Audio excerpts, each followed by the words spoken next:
They haven't announced it, but I've heard we're Oh my not god. live. That is I hear things in the industry, so Uh, yeah. thank you very much, So everybody who just followed. You guys yeah, are I mean awesome. that would be incredible. I've been wanting that for quite a bit of time. Are we on now, Drowsy or Drowsy? Yeah, but by all means, this is if I like hearing this, I'm sure other people wouldn't mind hearing this as well. Yeah. I mean Uh, that'd be cool. what did you think of Gears 5? I didn't play.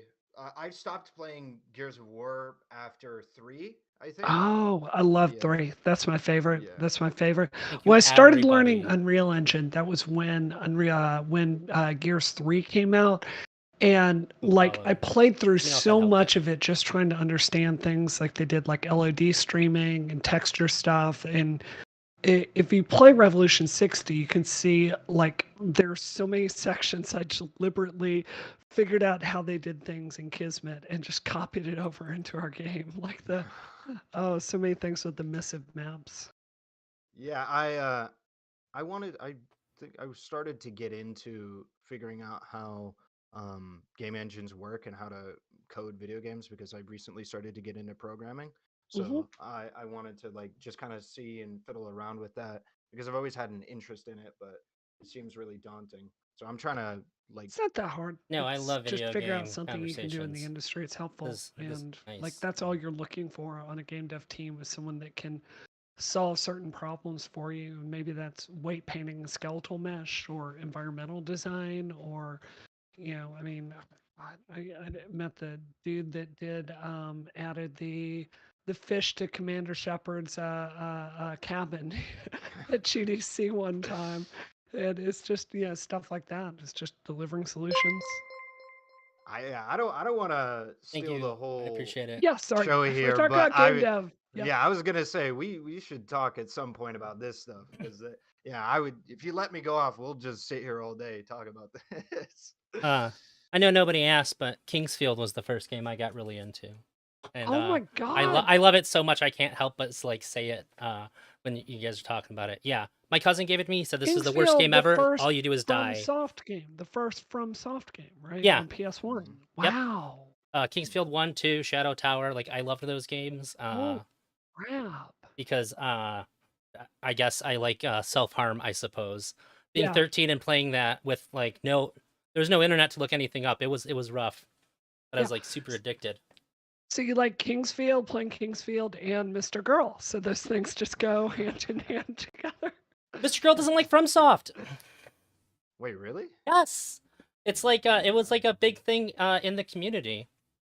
Well, Uh, those games are abusive to him, clearly. he doesn't So like giant monsters that you like hack up like at their feet to kill them, and I'm just like, dude, come on, man, give Elden Ring a shot.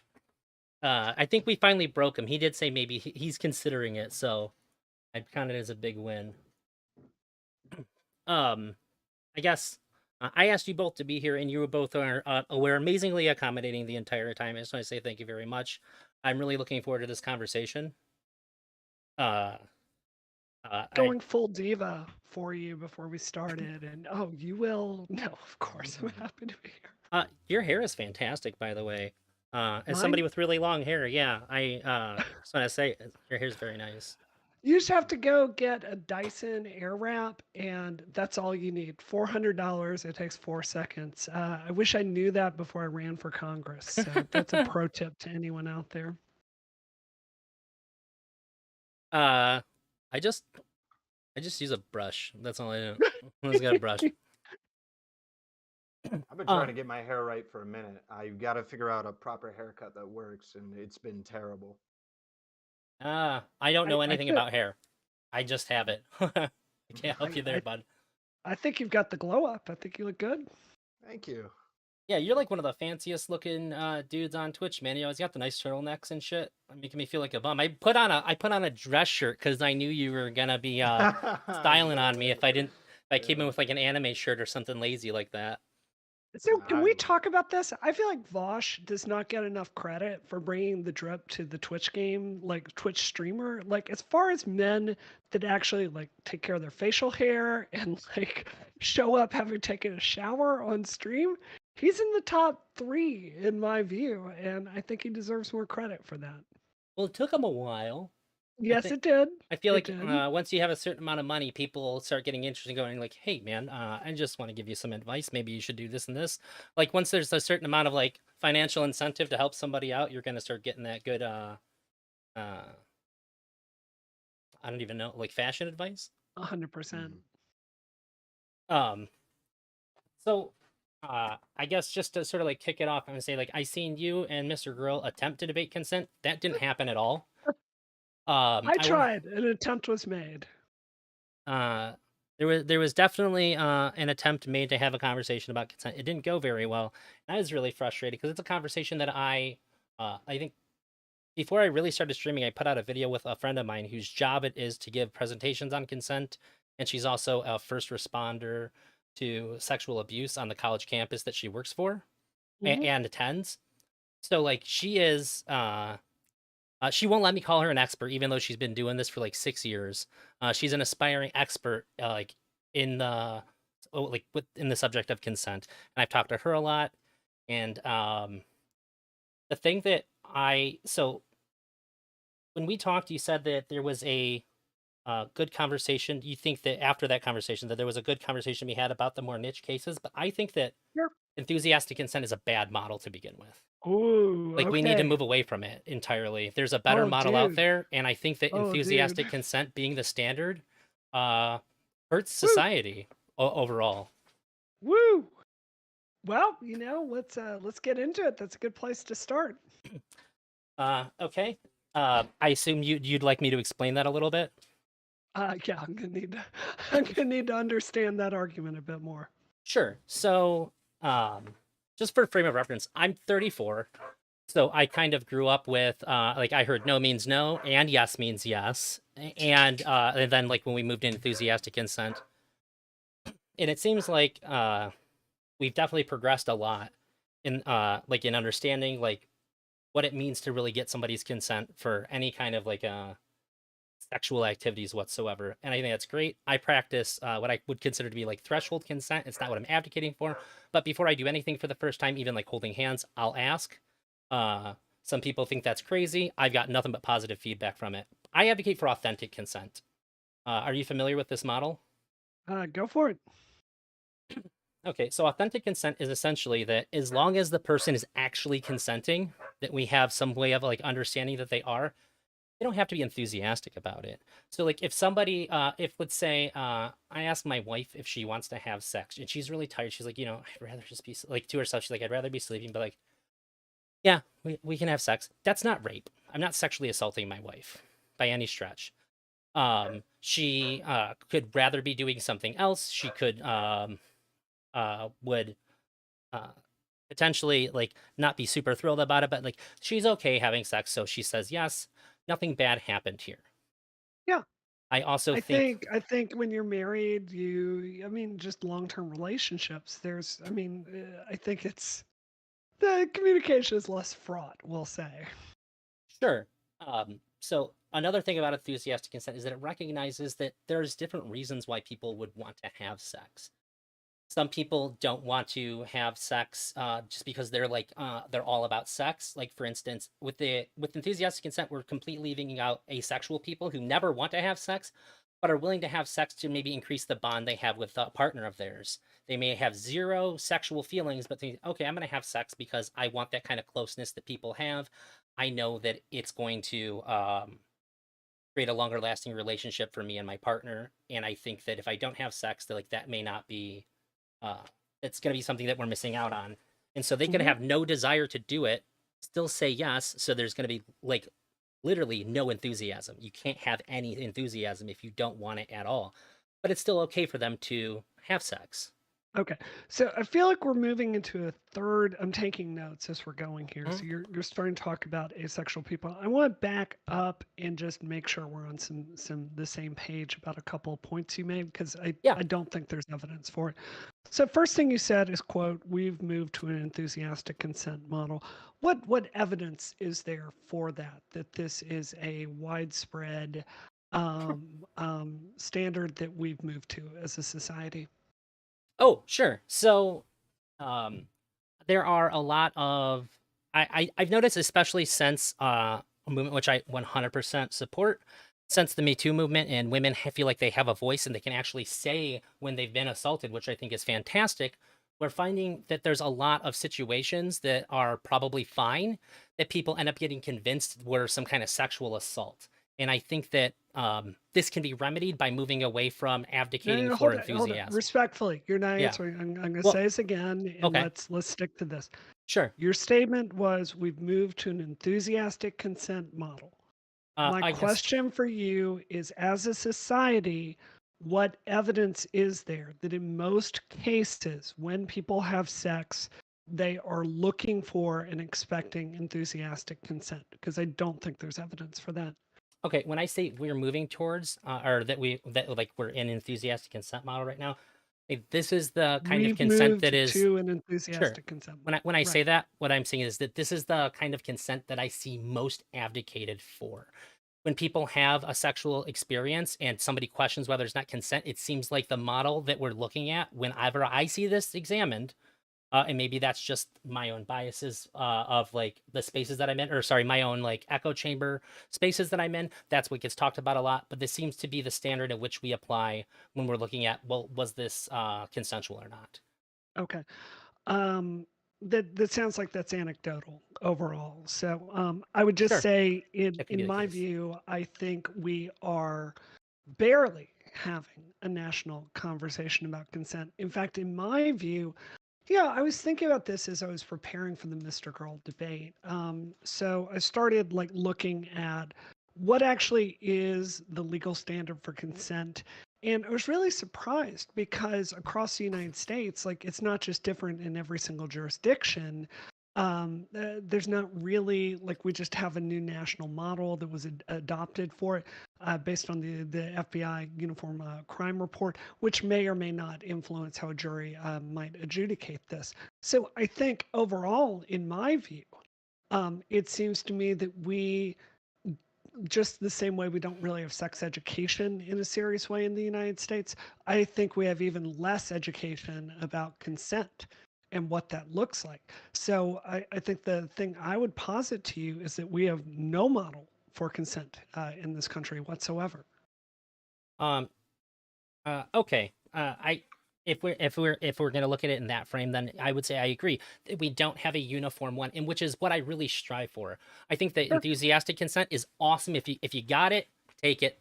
That's that's incredible. But I would say that there's a ton of sex that's had between people that is not going to fall under this, which is perfectly fine. And if what we advocate for is enthusiastic consent, like this is what we need, and we need this every time. Like if this is the message that we put out there, we're going to convince some people when they get this, which should be just a positive message, that perhaps they were raped or sexually assaulted when they weren't, or that Okay. they raped So or sexually yeah, assaulted another person.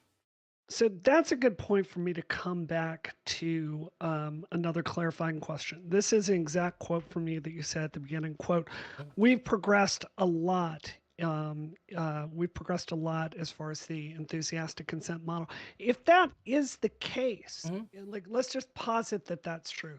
We've progressed a lot on this. We have clear standards for consent. If that is the case, I'm remembering the stat off the top of my head, so please correct me if I'm wrong on this. There's a CDC study that came out 2 weeks ago, one of the biggest studies that we've done, looking at young girls and what they are reporting is their experience with sexual assault. One in fucking five. Sure. One in fucking five. Yeah, One in fucking five. 20% of girls that seems low, to be reporting honest. that they've experienced sexual assault. So, if in your view, quote, we've progressed a lot in getting this model out there, how do you like, explain that difference? Because I think if you're saying there's an enthusiastic consent model, it's going to be clear for everyone, right? These girls are demonstrating their boundaries. Like, what possible reason for there could there be for 20% of girls getting raped? Well, there's two things. One, when I say we've come really far, I Hmm. mean in the people that are studying and like working on models of consent. Like I said, we went Sure. from no means no to yes means yes, which is better than no means no. Then we have, then we Sure. came out with enthusiastic consent, which is pretty good.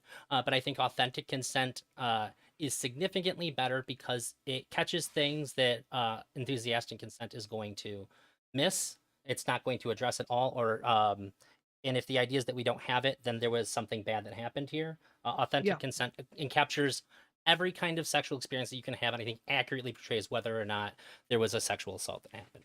So, Yeah. and as far as like why is this still happening, even though we've made this progress? Well, one, bad people exist. There's some people that don't give a shit what you tell them about consent. You could sit them down in a 40-hour seminar about respecting people's boundaries. They know everything about it. End of the day, some people are going to rape, and that sucks. Like there's just going to be people that want to hurt other people for their own gain, and I think that's terrible. When we have conversations about consent, we want to focus on the people that could have a better understanding of these things to prevent this from happening. And I Okay. think that this is a conversation for both men and women. I hear you. I have a different mental model of what I think is happening. And can I describe to you what I think is going on? Sure. So have you ever seen that old episode of Star Trek? Like original TOS Star Trek. My husband makes Nope. me watch it all the time. So there's one where basically it was shot in the 60s, right? There's this young man that falls in love with some space girl or whatever. And Captain Kirk has this line. He's like, well, there's nothing wrong with him that's not wrong with the original model, which I thought was a fairly profound thing to see that like young men in the 60s were dealing with the same horniness that young men today are dealing with. So what I think happens is I think testosterone is a hell of a drug for really for young men, for men in their 20s, in your 30s. I think that you have a generation of young men that you're getting some really fucking destructive messages in the culture, right? Like Christine O'Donnell, she was, I'll never forget this, before she ran for Congress, she was Are they lagging for you too? Yeah, you're breaking up really bad. I'm trying to signal with my hands. TV show in the night. Can y'all still hear me? Wait, hang on. I think you're clearing up. You're catching up a little bit now. Adrazi, also, the chat is over my face. If you get time to fix that. I'm sorry. Yeah, I can put it down here.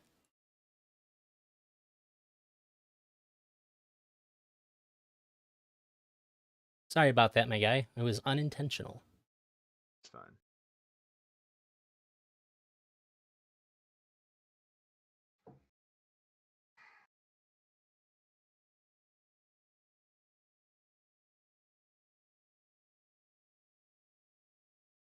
That's true, angry Wayne Gretzky. I think the Hornets are hell for young.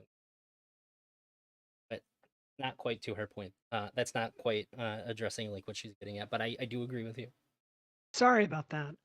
Is this any better? It seems fine right now. Excellent.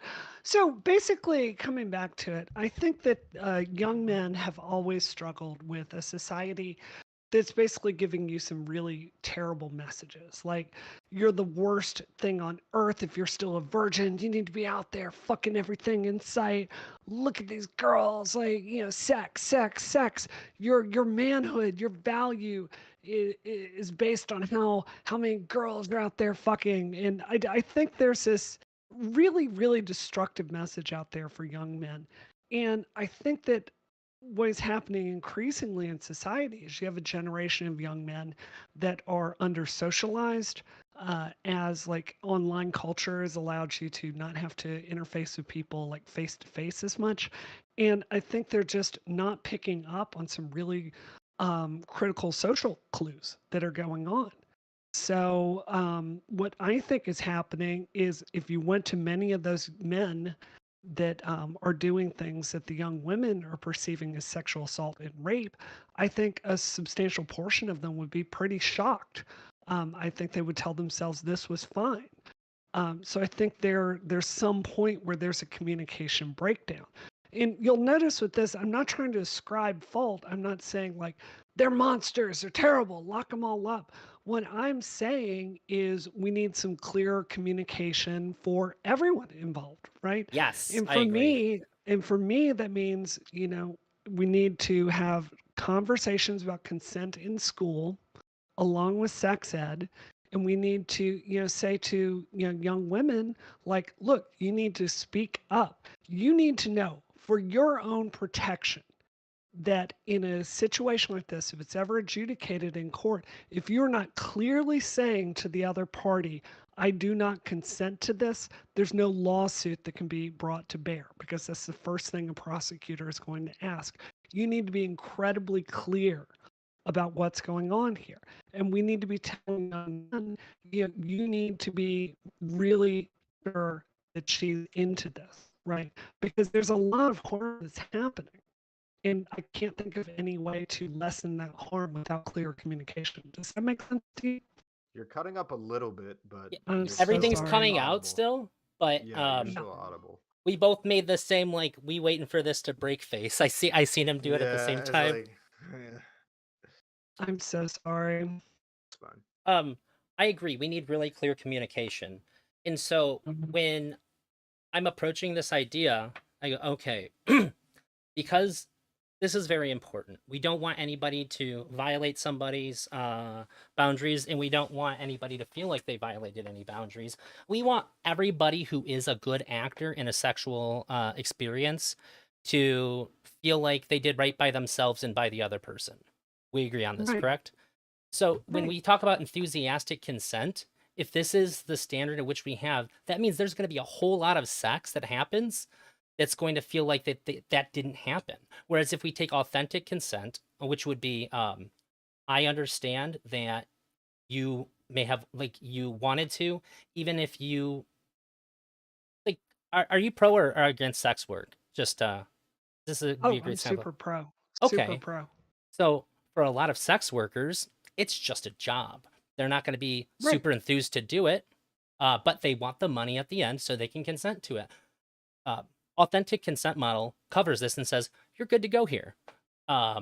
Sometimes if I start dating somebody new, I typically move pretty slow. But if I can tell that they want to have sex, I will be uncomfortable and have sex so that way they don't feel undesired by me, because I want that closeness.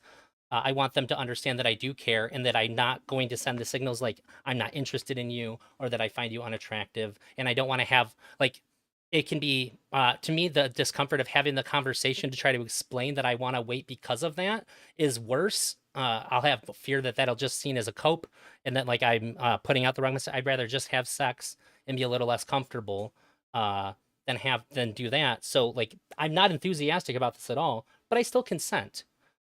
So if we adopt this model, we can talk about what it just so I actually can means to understand agree to as you're sex. saying it, can you help me? Because I want to understand what you're saying. Can you Mm-hmm. just like briefly explain to me, like, tell me a story of the situation with this model where it's arriving at the model of consent you're talking about?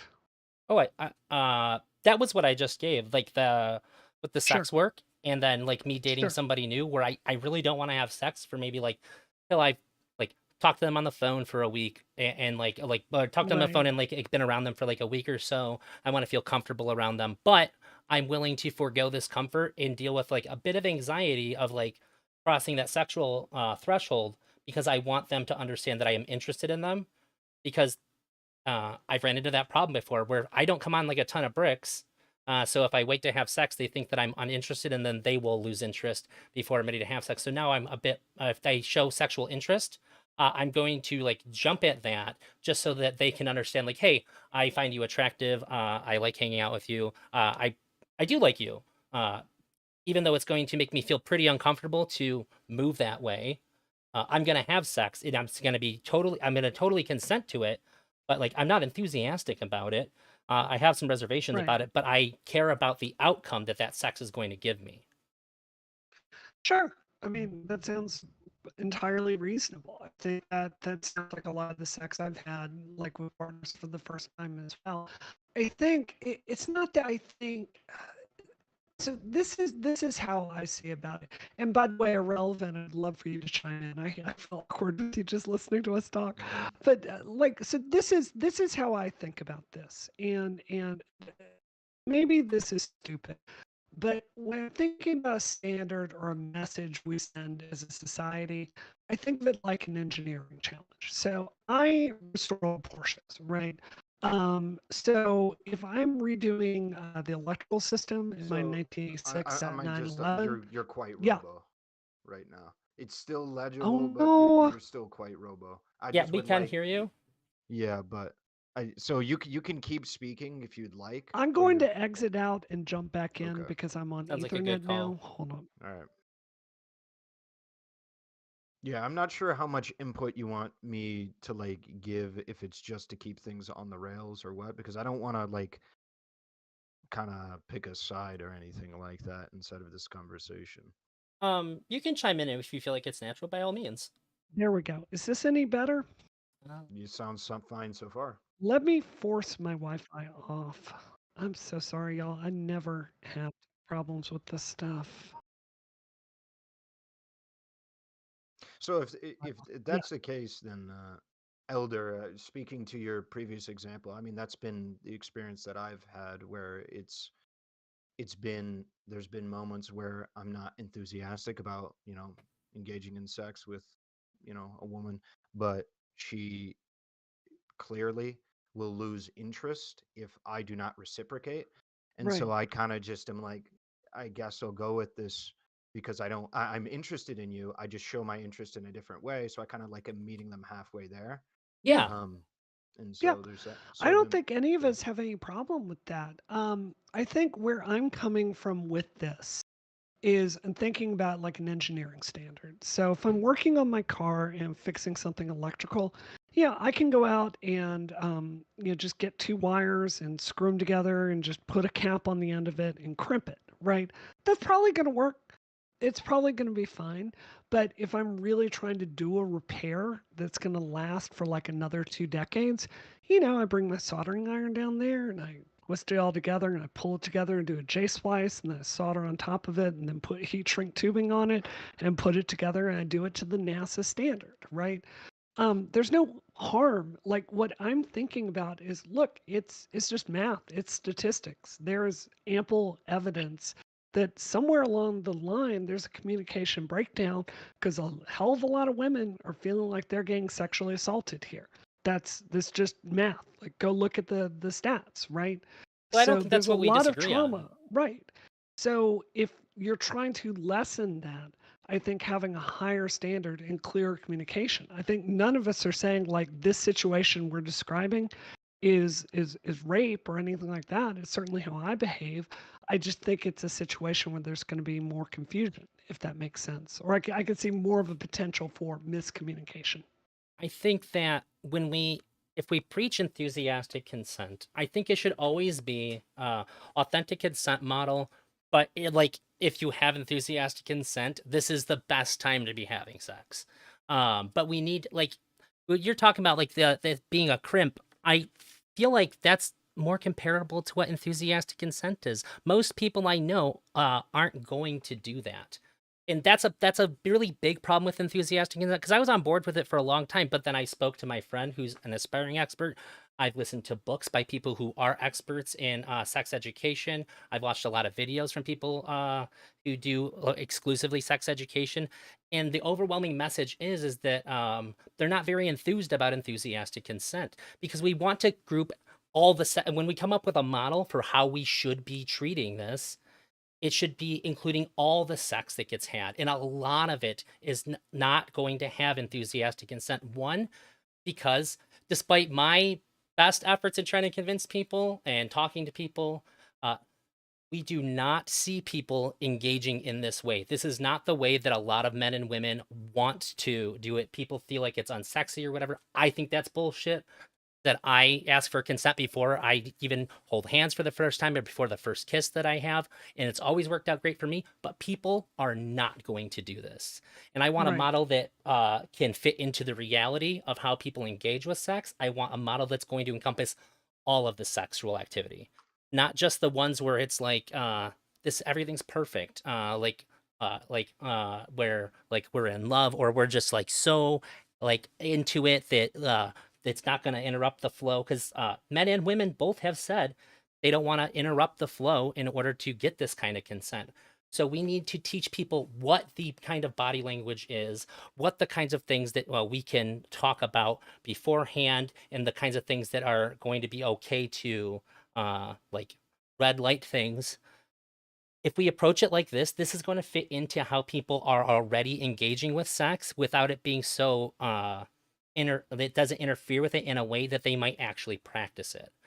Okay, so you said a lot there, and I want to come Sorry, I back did. to this. No, no, it's fine. But I think you said some things like, okay, quote, men and women have both said that they don't want to stop, get out of the flow on this. That sounds anecdotal. My evidence for this is I'm giving you CDC stats on sexual assault. Yeah. I can give you, if you want to sit here all day, I can show you studies that show this is happening. You keep saying these things here, like my friend says, or men and women are saying that they feel this. Like, my direct question for you is like, look, I'm persuadable on this. What evidence, up to a scientific perspective, that you have, not anecdotal, not your experience, what evidence is there that people are having trouble following this model? So can I give some input on Please. that? Yeah. Okay, so could it not be possible? So the evidence that you're referring to is the CDC data showing that it was 1 in 4 women One in have four. been No, one One in 1 in 5, I five. believe, one in unless you've five. got it in front of you. I don't have it in front of me. Sure. We'll just work with it. One in Sure. five women have been sexually assaulted in their life is what the These are young girls. young women. So, Yeah. yeah, up until that point in their life, Okay. correct. Let's just say, Sure. in their Teenage 20s. girls. Yeah, or sure, sure. Um, could it not be the case that in what Drazi is referring to, that it could actually pertain to what you're referencing? So in the case, so for instance, my lived experience has been kind of sounds like very similar to Drazi, where I've wanted to state verbally, "Hey, can I kiss you? Are you comfortable with that?" And stuff like Yeah. this, and I've been told quite directly, "This is not attractive. I do not like this. Do not ask me." I've been told Wow. point blank to my face by even girlfriends, "This is not attractive Wow. to do." Right? And so my fear is for young men, what they do is they'll internalize this, think I got to come off as sexy, confident, as assertive, and so they don't ask, and that's where we get a lot of the 1 in 4 from is like some young men that don't really Thank you, everybody who think too followed. much about it. And like, okay, girl said that wasn't sexy. I got to go for it, and then you go for it, and then when you don't ask, when you aren't, trying to confirm with the person that they're comfortable, you can assault people. You can Yeah. do things like that. Could that not work? What Elder Drazi said in a similar line of logic of what I just gave, could that not work with your 1 in 4 number or 1 in 5? Excuse me. Yes, it could. I'm hung up on what a terrible thing that is to say to you. So I'm Well, sorry. I'm so sorry someone said that to you. That sounds very well, demeaning. I just want to be clear that Sure. when Drazi was talking about it, that seems to be just what it. I don't blame them for it because it's a feeling. Like the point is they communicated it to me, right? Like Right. they felt it's not like the women that I've interacted with were just like, oh, you're not a real man for doing it. They were just like, hey, look, I know this is kind of like unfair or whatever, but it just feels better when you just know what to do. That's what Right. they've told me. It just feels better. So it's not like I think it's their fault. It's just a feeling. That's just what it is. It's not like they're like consciously like, oh, you're less of a man or whatever. It just feels better for them when I just know what to do, I and I can can see just that. I yeah. mean, I think for young girls especially, like, you think about the romance movies or Yeah. the take a Disney movie, right? Hmm. Like the prince sweeps you away off Yeah. to your fairy tale. It's not like may I kiss you. I Hmm. get it. Like That's there's exactly it. something there's I believe something so. very sexy about Hmm. having a guy just kind of assert and Hmm. I get it. I, Uh, I think what I can't get past is the fact that so many people are getting hurt and something fundamentally has to change. I'm Well, open to an argument that this model is not the best one. What I'm not open to is just saying, well, hmm. women just need to just say it more clearly. And like I see so many things on YouTube, and the dudes will be like, "Why can't women just say what they want?" It's like, Hmm. yeah, let me tell you something. When you're with a dude for the first time and you're thinking about telling him no, you're worried he's going to beat the shit out of you.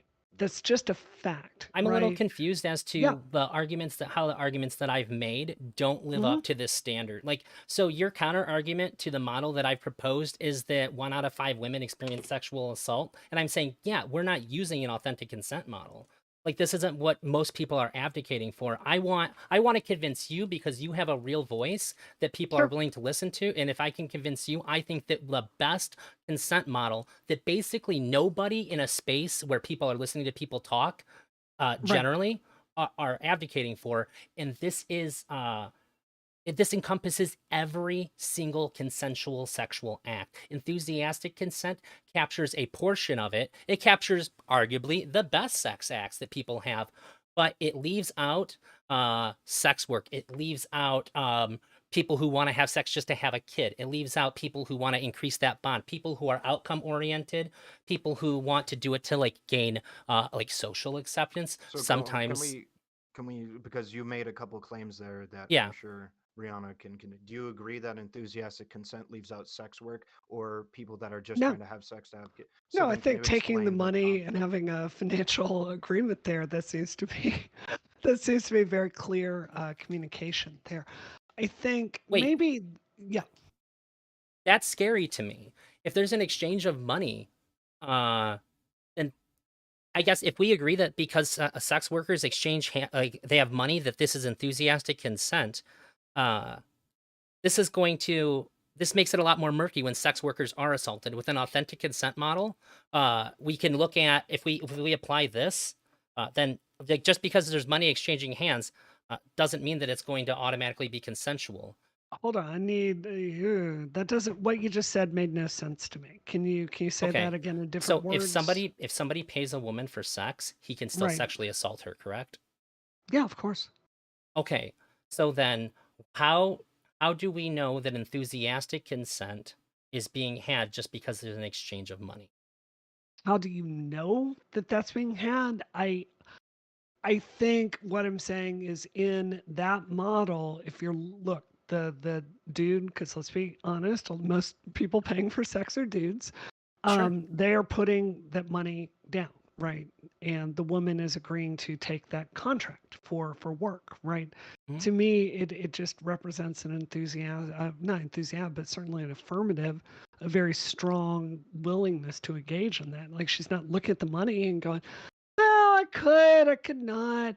Well, think about it. I don't. I mean, I've never gone to a sex worker. I can't imagine that's the way it works. Or maybe I'm wrong.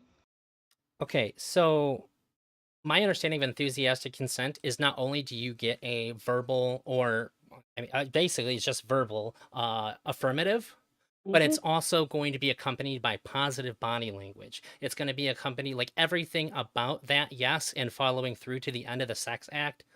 There's no room for any like negativity about the sex act at all. So when I think about like me being at the end of my work shift in general, like you're getting none of that from me. If it's an hour before close and like I sold cameras and computers, you're not going to be getting in a very enthusiastic guy. But for the first 5 hours, you're going to get one of the best salesmen you've ever met. I'm going to be extremely enthusiastic about trying to get you the best camera system or best computer for your budget, and I'm going to make you feel good about buying it. But if you come in an hour or two before we close, I've been bored, I've been tired, my back hurts, I'm not going to be enthusiastic. So I think that it seems like you already kind of agree with the authentic consent model, which is that the main thing that we care about is understanding that Well, if I do hold on, something to hold you, on, hold you're on. agreeing to it. We should see if Brianna agrees with that definition of enthusiastic consent. Yeah, that I think my model for what I mean, look, I've never looked at a feminist like definition of enthusiastic consent. To my mind, and maybe someone in the comments can tell me if I'm wrong. To my mind, what I think about is enthusiastic consent is not just hearing like a no from the partner, but really making sure there's a vibe check, right? Like making sure the other person is into it, thinking about their thoughts, their feelings. Like that's what I think about with enthusiastic consent. That there's a uh, just being very aware of the other person's feelings and making sure. And if it's at all unclear, having a conversation about it. Does that make sense to you? Oh, yeah, it sounds like you're talking about authentic consent. It seems like you Yeah. just have the labels mixed up then. I think Well, that you should be, so then I would strongly encourage you to say that you advocate for authentic consent and that like take enthusiastic when you can get it, because when people hear you say that, they're going to Google that and they're going to get the videos about that stuff. So authentic consent means if I do something to you, I know that you wanted me to do it. If I let you do something to me, I'm using you universally. I'm not like no, being weird on you. If I let you do something to me, it means that I'm going to either like I can say it verbally, I can give you body signs, and when we accept this model, then we get to have good conversations about what the body language is, about what the things people say are, and what to look out for. Because right, we don't do that when we talk about, so generally enthusiastic consent conversations don't get to have that kind of nuance that happens in real life, because we always want this super positive yes. We always want this super positive vibe through the entire time. But if we can accept that that's not going to happen, and we can talk about the nuances and how people's body languages are, then we don't have dudes who go, "Well, I thought that she was giving me the signs." Well, what the fuck did you think those signs were? Why did you think that? I don't know. That's just kind of what I figured. That's We need to have these conversations. We need to accept the authentic consent model so that we can have these kinds of conversations to inform people. Because you said young guys are dealing with their hormones. They're also dealing with no information. yeah, When I was younger, I had thought that maybe I had sexually assaulted somebody just because they were uncomfortable, and it took me a very long time to accept that that wasn't what happened. I didn't touch them sexually or anything like that, but they were uncomfortable, and I just thought like, well, I guess I did something terrible because nobody gave me any information. right. No, that makes a lot of sense to me. I guess this is a really genuine question for both of you, and Relv, I would love to hear your input here. I, I really mean this. I don't think we can lessen the number of people that feel they've been sexually assaulted without having a much wider conversation as a society about like consent. And I mean, in your mind, how I'm really trying to not make my message like this bullshit I've heard in a million feminist conferences, like, oh, men are just blah blah blah, and screw them all, they're all evil. Yeah, that's not my message here. But how can we get across to young men in a realistic way? There's a realistic chance of being heard and acted on.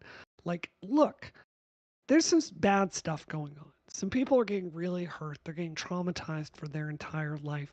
We need to think a lot more critically if they're really, really into this, right? Because the outcome is destroying people for years and years and years and years. How, like, what actions would you propose that would get us there? Because that's all I ultimately like. Call it whatever you want. I just want less young girls to feel like they've been raped, if that makes sense.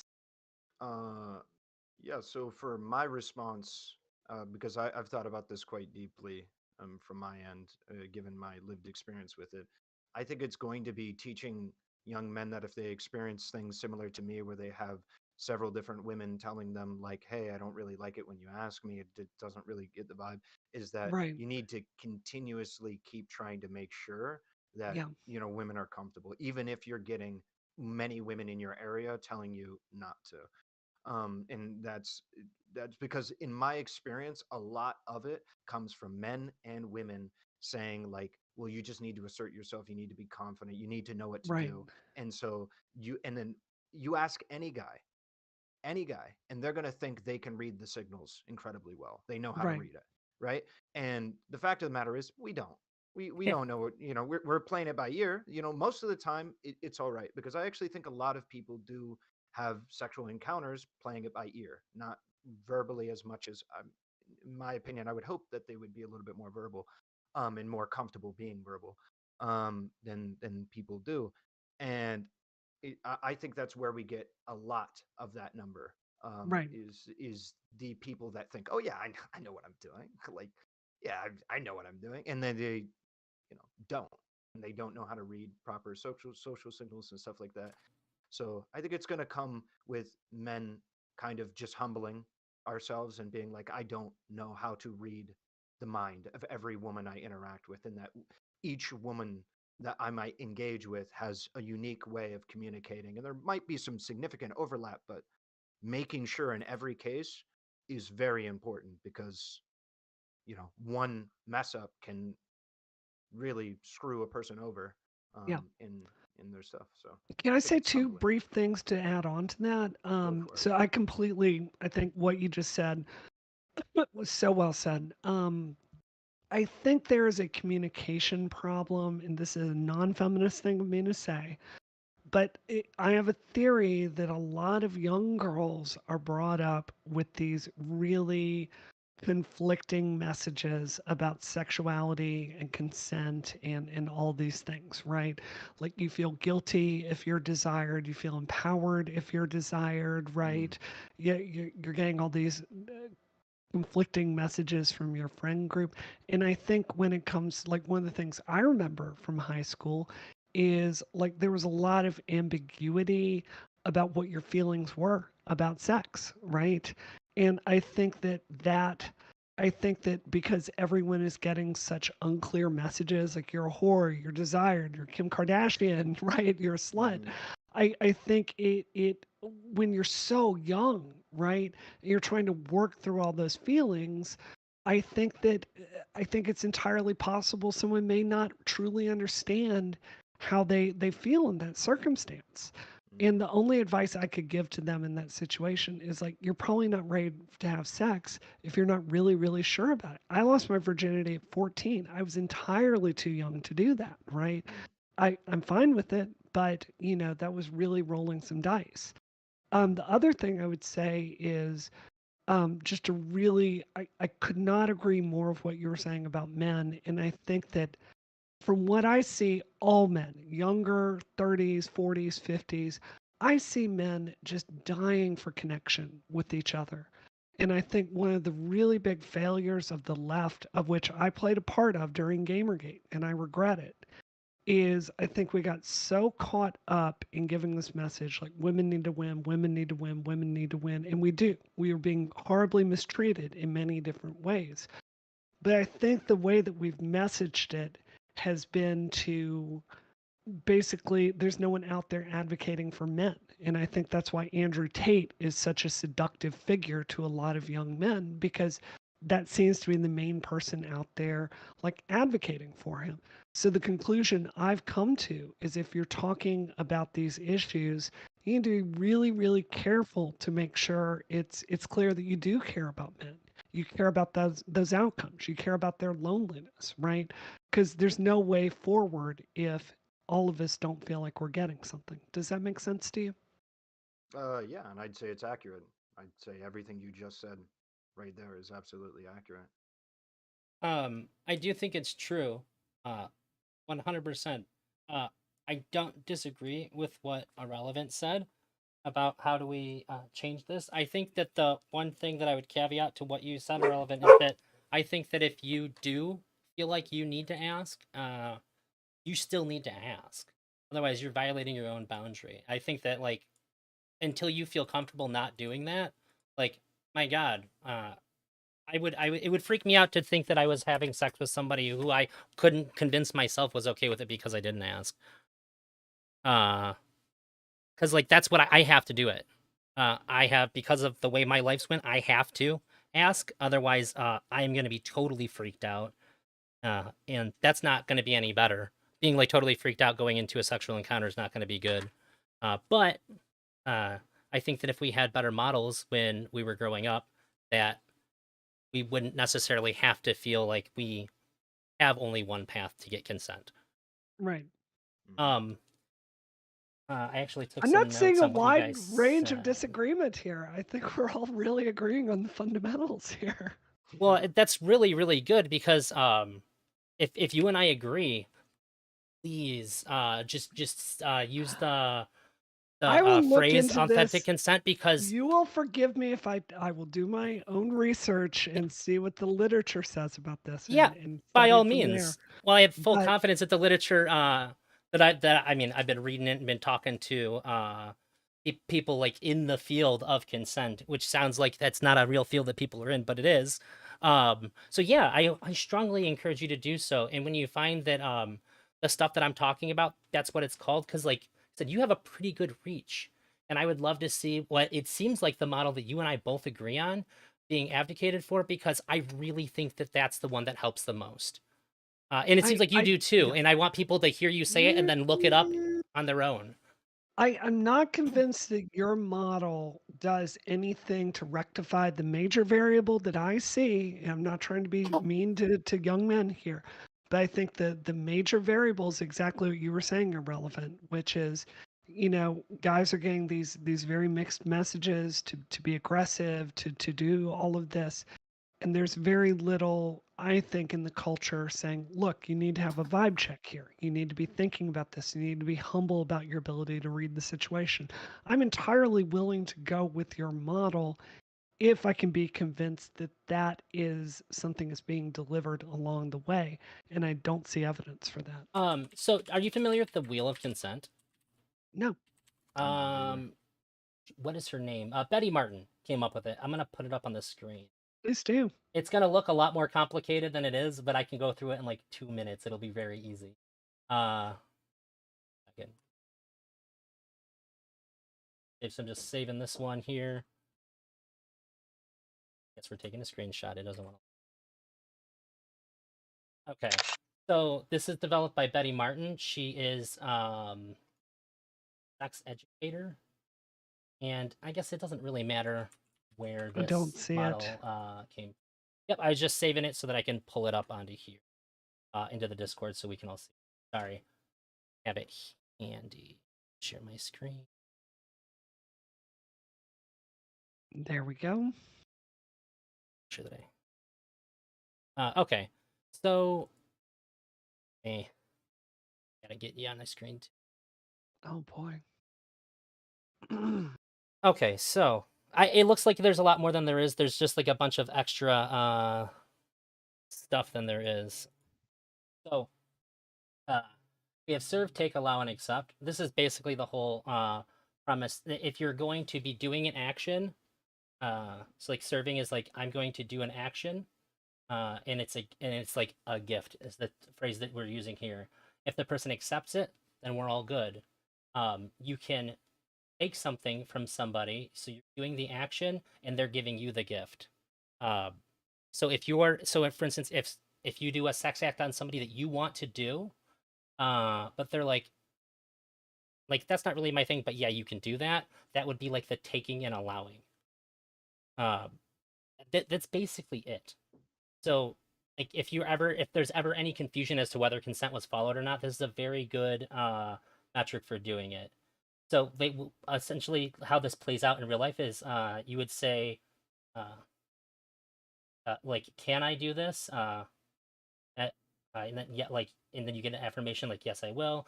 And like, or like the take is like, may I do this? Yes, you may. I highly recommend looking into. I just said her name like a ton. Betty Martin. Yeah. Betty Martin. It's in my Yeah. notes.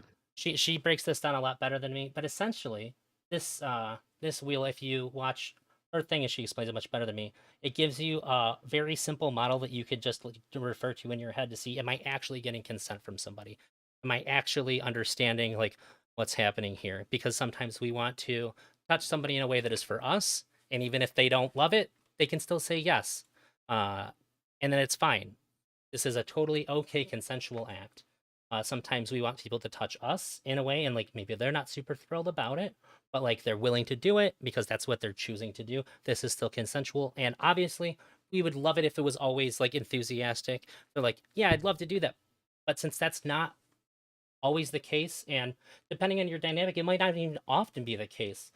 Sex may be way less comfortable for one person than the other, but we want to make sure that the model that we advocate for encompasses all of the sex acts that there are. So then, Drowsy, how, to Brianna's point, would this reduce the 1 in 5 number? Right. How do you think that addresses this? Well, I because think it's that introducing a very complicated message that literally requires an academic chart. It had a This 10-minute is I'm just gonna explanation. be honest. I'm a Yeah, little bit confused as well. I yeah, so don't. 100%.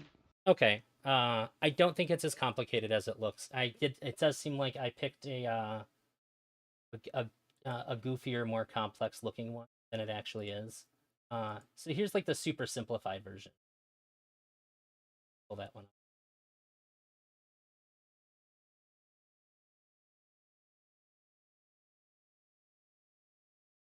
up. So we have the doer and done to, giver and recipient. You do X for someone to give them pleasure. You do X for someone to get pleasure for yourself. You allow someone to do X to give them pleasure. You accept X from someone to give yourself pleasure. These are all the ways in which consent can be given, and that like it doesn't just apply to sexual things, but it certainly always does in a consensual situation here. If these things are followed, we always know that there is consent being given. So if you're I doing gotta say, something to someone, it's great for an academic conference, dude. It really is. Yeah, Look, and I agree. This is all great in theory. You're talking about, look, you're talking about a rape case down at the county courthouse. Like, how are you going to determine consent? It's going to be your mens rea, right? Your state of mind, right? There are going to be things that are going to like indicate consent or lack of consent, right? I just think like I guess when I women advocate be for consent, I don't super care about the law. I care about making sure okay. that people feel okay I care and have. about people not feeling like they've been raped. That's what Yeah, I care about. that's what I'm saying. So like the law isn't Well, as big of a component here for me when we care about, if it seems like should be for you, if we care about people not feeling like they're raped or raping people. we should genuinely care about both, because I imagine you would both agree that if you feel like you've been raped or sexually assaulted, that you would hope that the law would be able to Right. give you proper recourse, right? Right. Sure, if we're talking about making sure that people get prosecuted for it, sure. Yeah. I was just talking about like which model we should advocate for as far as like consent goes, to make sure that like people are being conscious of others, so that like the Right. law doesn't have to enter the conversation. Yeah, That's where I thought we're we were not at. lawyers. We're We're not not even Yeah, trying to. Yeah. So yeah. what three percent of what is it like? I'm trying to remember offhand, but it's like 1 in 5 rapes are reported, and then 3% actually end up in conviction. Those are terrible numbers, right? Yeah, I And don't you're disagree. talking. You need to let me finish when I make a point. So what I would say is this is a model that, to my mind, is introducing so much more uncertainty. Look, we're all smart adults here, right? We get this, right? But I'm saying if you're talking about messaging for children, well, not children, but young people that are really unskilled with this, simpler is going to be better. And I think like a message of girls, you need to be you need to feel free to speak up, and boys, you need to not get threatened if you hear no, right? We need to have a culture where we're really encouraging that to be voiced there. And I think saying to young men, like, if that vibe is not there, you need to really make sure it's there. That makes sense to me. I think if you're putting this up there, it's going to make somebody just glaze over, in my view. Well, I think that the subject of consent gets talked about all the time. There's a lot of conversations about it. We've even had like 3 different like main ideas about, well, 4 now, 4 different ideas about it, and this isn't producing the results that we want. I don't think that a circle with like just this amount of information on it is that much more complicated than like the like maybe like 100 hours worth of content that I've seen on Twitch alone talking about consent. I think this is a pretty simplified version of these 2-hour conversations when people talk about what is and is not consent. Like if So Eddie Myers can talk about this in 5 minutes and perfectly explain it better than me, but this is a simplified version. I grabbed the other one. That was my bad. I think that it's worth bringing to the table to just say like, because like I think factually that if you look at this chart here, it will tell you 100% like what is and is not consent if you are curious about like whether something is or is not consensual. I'm not saying you take this to the courthouse, but this is a great way to explain to somebody who doesn't have the idea of consent in very clear ways. Adding an infographic doesn't like make it more complicated. If you're sitting down to have a conversation about it, it's going to help people visualize the thing that they're talking about. You don't need like I, a I think Hassan, if you're talking about clear, direct communication, there's a clip of Hassan talking about enthusiastic consent. He's talking about like when he's with the girl and he's like, "This is what I do." Is this good for you?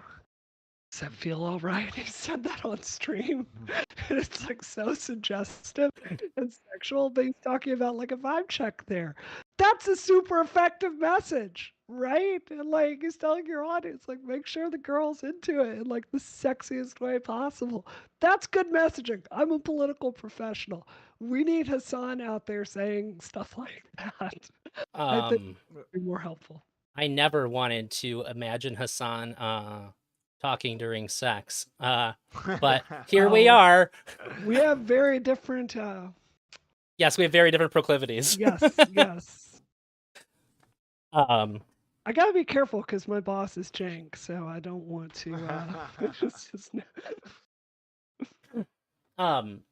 So I think that we could do better with talking about exactly what consent is. I think that the consent wheel, while it looks, because when my friend introduced me to it, I was like, Jesus Christ, are you serious? I had the same response that you guys had. But when you have somebody who's not me trying to explain, like, I understand it up here, but I haven't been working with this thing for like the last like forever to explain it to people better. When she explained it to me, I was like, okay, that makes perfect sense. I got it. I think it's a good tool to explain what consent is at baseline. I think that young people don't have a real conversation about consent. When I was growing up, the thing that I was mostly heard was still no means no. No means no was like the thing that I heard most of my childhood and like early teen years, which is like was definitely antiquated at that point. I mean, there was a similar case with me as well. But I think so. When Brianna brought up the case with what Hassan said, I think that that is something that at least I would consider to be very applicable to the issue with the 1 in 5, because the way that I view it is there is a lot of assumptions that are being made that are Yep. resulting in things getting done. And so, for me, a very challenging thing, I keep bringing up to anecdotes because I mean, just I have, you know, experience with this is um, that it's difficult for me as a man to find ways to, keep the vibes, going in in an attractive way. Ask if somebody is like cool with what's going on, right? Because I don't have like something I can point to that's like, this is how I seductively ask, you good, you okay, things going well, stuff like that. And it kind of results in me kind of just blurting it out, just like, hey, are you all right? And it kind of Yeah. is like jarring, like to do. And so it can kill the vibe. Even if they're, into asking for consent, I'm just not doing it in a way that's whatever. And also it's like changing societal um, norms. So like you're gonna need, I imagine, if things go well by all of our standards, there'd probably be a greater threshold at which I could kind of just say, "Hey, are you doing all right?" But that's not really the times we're living in right now. So we gotta like really try our best to keep it seductive and whatever. And there's a framework that we really need to work within, and that's just difficult to find. It's just Yeah. hard to find because I don't have examples to be able to Yeah. pull from. I think that I agree with what you're saying. I also think we're like in this gender cold war right now. And again, one of the things I've had a decade to think about this from Gamergate, and like please don't misunderstand me. I don't regret standing up for women in the game industry, but I think we got locked into this. It was the first shot of getting into this mindset of men have to lose and women have to win, and women have to lose and men have to win, right?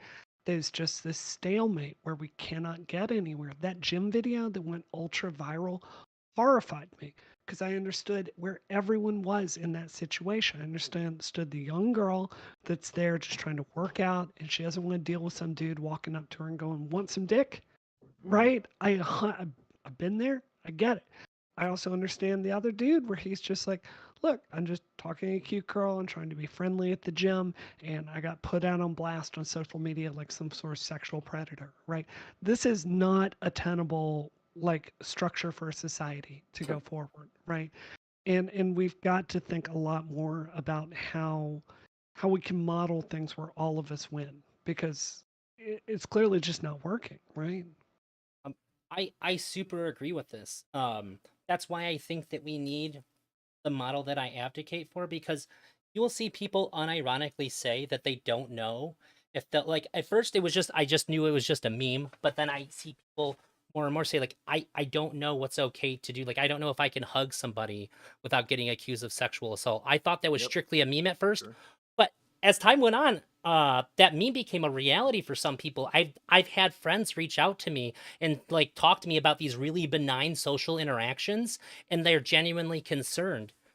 So I I can think that tell you, being a professional woman in a field, there are Mhm. definitely men that can come up at professional events and get huggy in a way that is inappropriate and weird. Yes, So, I yeah, agree. Sure. I agree. So which is why when I talk about authentic consent, it means that we are giving express consent in a way, and we are confirming it in a way that does not necessarily have to be verbal. Like if somebody's hugging you and you're hugging somebody, when you let go, that's signs to let go. I don't care if you want to hug me longer, like I'm disengaging from you. We should be disengaging. The authentic consent model would be that I'm giving you a very clear, universal physical signal, and that you should be responding to that. hmm Um, so, like I said, it doesn't just apply to sexual encounters, but like this is going to be the primary focus of it. There are certain physical things that people do that unless you are so convinced and set in your own ways that you are actually a mind reader, uh, that you're going to notice, you're going to pick up on. Um, yeah, if if you go over to somebody's house and they invite you into their room and they start taking off their clothes, you probably don't need to stop and ask what's going to happen next. You probably right. know what they want. Um, so like they're giving you their consent when they ask you to their house, then into their room and start taking off their clothes. Things can get a little bit murkier than that, but these are where the conversations should be had, and not based on like we're always getting this like super positive affirmative yeses. I think that the nuance is so important to talk about because people are a lot more confused than I would have expected them to be. It seems like Right. there's a lot of adult men who are like 16-year-old me and not fully understanding things. And I've also noticed a lot of women who get talked to by other people. They think that they have been assaulted, and then they get talked to other people like, well, maybe it wasn't. And they're really confused about whether or not uh, that they feel like they were sexually assaulted when they were initially fine with it. And then like I've seen like them go back and forth. Like I've seen this in real life with people that I know, and that scares the shit out of me. Nobody should ever have sex and wonder if something bad happened to them. They should Right. either know something bad happened, or they should know that even though I wasn't that into it, nothing bad happened. I just know that I don't want to do that anymore. I hear you. I feel like we're kind of looping on this Mhm. point. So, with your permission, I would like to talk about some of the other variables that go into kind of lessening sexual assault outside of this model. Is that a conversation you're interested in at all? Yeah, oh, I'm always interested in that conversation. Sweet. Yeah. So one of the things I saw when I was running for office, because this came up a hell of a lot, it really surprised me. One of the cool things about running for office is you learn so much about how your city, your town, all these things work, and everything is broken in a really detailed way. So there are a lot of reasons why rapes are under prosecuted in the United States. I think a really major one that was really Hey guys on YouTube, it give me a makes holla cool if you like sense, the stream. but I just Get more never people in thought here. about it. So most people that make detective, yeah, they tend to be dudes, right? So And when people on it Twitch, you've comes been really to good trying to follows. adjudicate and figure out Thank like you. was consent given, I mean, I'm not trying to. I've met plenty of great detectives. I'm not trying to disparage the profession, but they're not experts when it comes to this. And there's a kind of baseline of insensitivity that isn't malicious. You just don't have that lived experience. So I know there's some on my own side that want to defund the police. I would actually go the other way with this particular instance and say we need to invest in and further professionalize the people looking into sex crimes and sexual assault crimes. I think we need more women detectives on that case. We need more resources for it. The fact that we have so many rape kits in this country that are just simply not even processed. I think there needs to be laws basically opening up provinces for civil liability if they don't process those rape kits. So I think there's a lot on the training side and the prosecution side that we need to invest in as a society, because this can go both ways. One of the things I saw in my research was tons of people who were accused of things, and basically the detectives never really looked into it. Like a case didn't come to trial, and they were out there with this public accusation of them and no real resolution coming for it. So I think further investment in that as a society would go very well for all involved. Um, I agree that like we need better funding.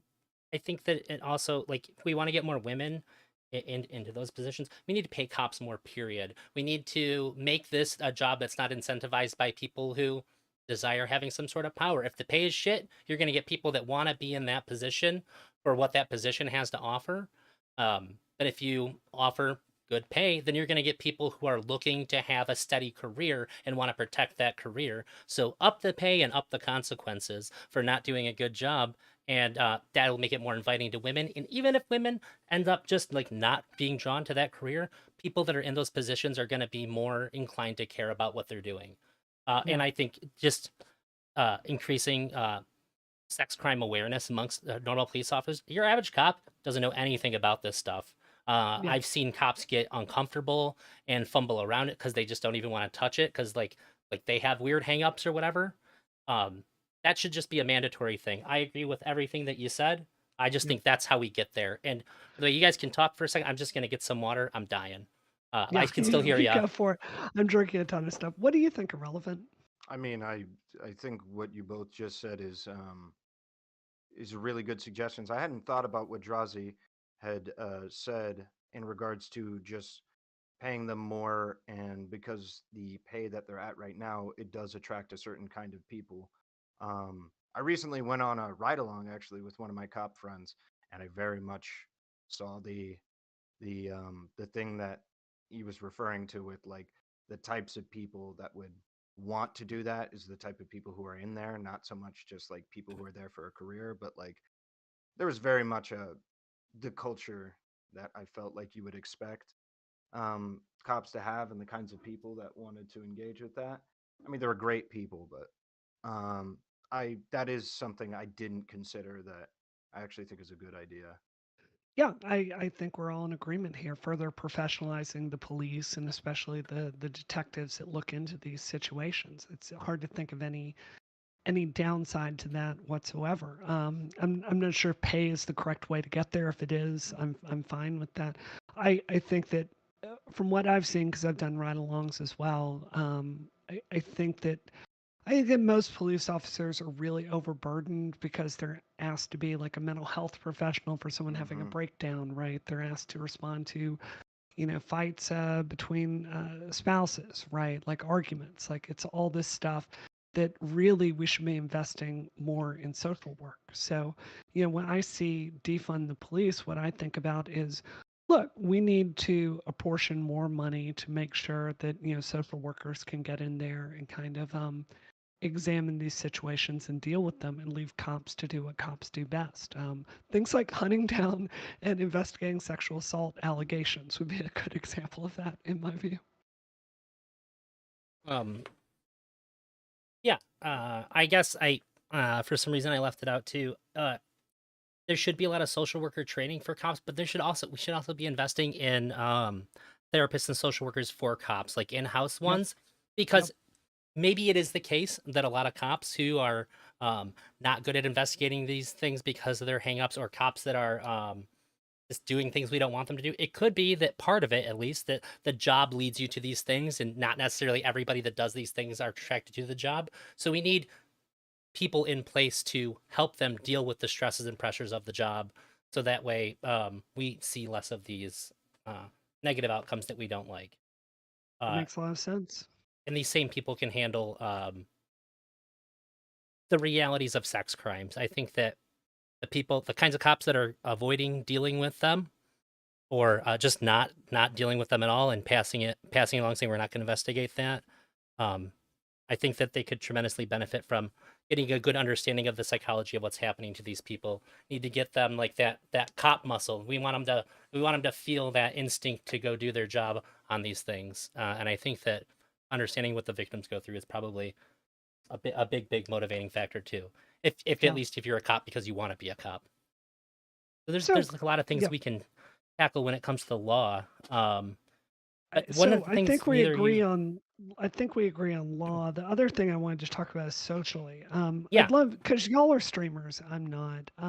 Did you watch the whole Adriana situation and those sexual misconduct allegations? Did y'all Yeah. see can you that? refresh my memory? There's been a lot talked about on Twitch, and Oh sometimes God. they blend together for me, Sure. Just unfortunately. to tell very quickly. God, I'm not gonna get into the train thing and all that. Basically, there was a woman that was sexually assaulted while she was unconscious, and to basically protect someone's friend, the victim was basically blacklisted from a major Twitch group's activities. Was this Uh, the one that Miskiv was like? yeah, Okay, yep. I yeah. fully know all about it then. Yep. So I was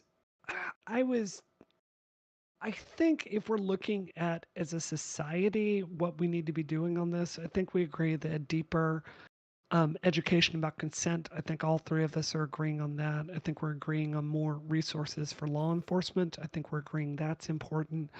I was so disappointed with this situation, just seeing it covered as drama and entertainment, right? And it's amazing to me because there have been so many Twitch streams lately that have, like there's a girl today that got banned for being drunk on stream, right? Okay, I guess that's problematic. Whatever. I don't make the TOS. But like covering really serious sexual misconduct allegations is like the drama of the week. Like it's somebody wore a wrong dress to a party. I was just coming at that as an adult, I was tremendously disturbed by that. Um. Well, Oh God, relevant. I'll chime in after. well, so let's. Was there anybody who covered the situation you believed in a ethical manner?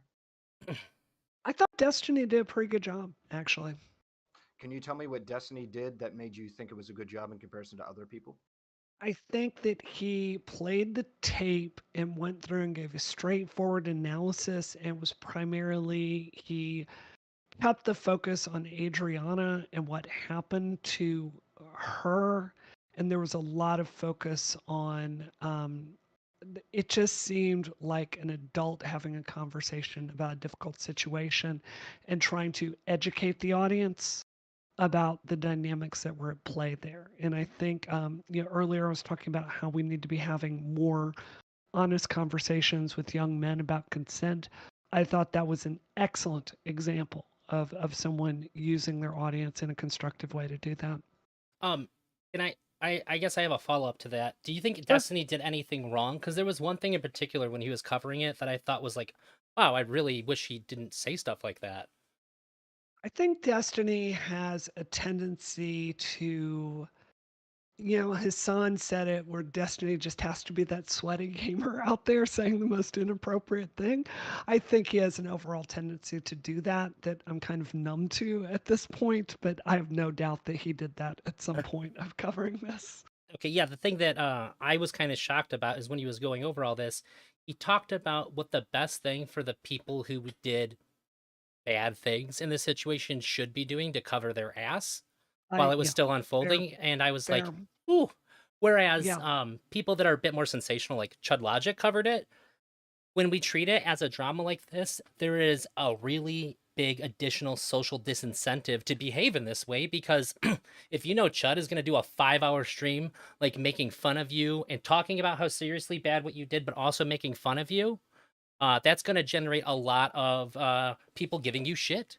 I think that it's a little unfortunate that we treat it as entertainment, but that's kind of the best mechanism that like co-streamers have to like police each other and to stop doing this shit. Like, Yeah. I know that I never want to see a 5-hour stream about me on Chud Logic Show. That if I see Ahrelevant going over for 4 hours about something that I did, I have fucked up. There is such a metric to me that if I am the topic of the day, I didn't do something good. If somebody I feel talks like about me for he's a half been hour, I probably did something pretty cool. And then nobody cares that much. But if people really care, I have fucked up. Chud has been surprisingly fair to me so far. Like maybe I'll screw up one day and I'll feel differently, but he's been skeptical, but he's been everything I've seen has been fair so far. I feel like he's the metric if you fucked up. I was on a panel at the end of last year, and I said, when it got really bad, I said, well, we'll all get to watch this tomorrow on Chud Logic stream. And it was his, and then everybody else's following that panel because something terrible happened there. And I think that popped up into my head because even being a small streamer like I am, I know that there's going to be social implications that I can't hide from. So if you do something really bad, I think it's good that we have this like policing of each other. It feels weird that we're taking somebody's painful story and like making it like publicity for ourselves, but I don't know a better mechanism to de-incentivize it unless the answer is to just like we should just ignore it and let the law do what the law does. But I think that it helps us sort of shame it appropriately. Yeah. That's fair. I mean, it's not like there are other systems protecting anyone except for public shame today, which is the Mm. whole problem, right? I mean, it's like, I mean, look at Lav like trying to adjudicate some utterly fictitious lies about his son and, underage girls was just a lie, right? Yep. It's the only justice you can have for that situation is like just publicly calling her the liar she is, right? Yep. There's no other way to protect his reputation. So I unfortunately think what you say is correct. Um, so I agree then in regards to the previous comments that you had, Brianna, about the drama situation then, because the thing that Drazi brought up that I've always come to when situations like this occur and it's being referred to as drama is there's going to be certain people that just unfortunately, don't pay attention to the way that Destiny covers it or stuff like that. And so, what the idea would be is that you have people that are more sensational who cover it, hopefully in an ethical manner, and not as we would, maybe all agree is optimal, but in an ethical manner that brings attention to a wider audience who might not otherwise watch somebody go through the 3 hour thing. Like, for instance, people like who are TikTok brain, they're never going to sit through a 3 hour Destiny stream going over it, but they might sit through somebody doing quick, you know, snippets of information or be able to go over a situation. And hopefully, if they can do it ethically and accurately, um, enough, we would be able to say, like, you know, at least it's getting out to a broader audience and more people might be educated about the situation. I Yeah, think that's that's where the really well consequences said. come from. Like Miskiff losses. If nobody did that, Miskiff would still be in part of OTK, right? Um, Probably. yeah. So like, I guess I don't know why I didn't add it, but like, it's not just social accountability. Like, people actually like pay.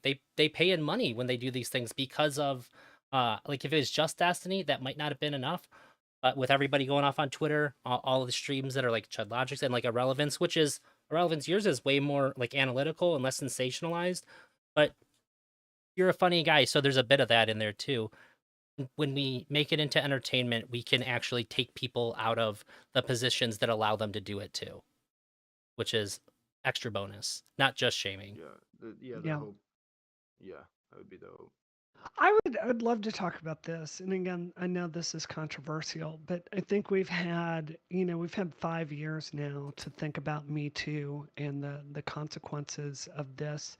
And I think one of the really big criticisms I would have for the Me Too movement is the way it's shaped up is we said to literally all women to go out there, trauma dump, get your experiences out there, talk about it openly, honestly. And then, it's like we're expecting that that's going to lead to a policy change where we're actually going to address sexual assault more. I think that was the hope, right? Like we would come Mm-hmm. out there and tell our stories, and that would translate into some sort of public policy change, right? Very clearly, that has not happened. I can tell you in the game industry, I don't think we take sexual assault that much more seriously than we used to.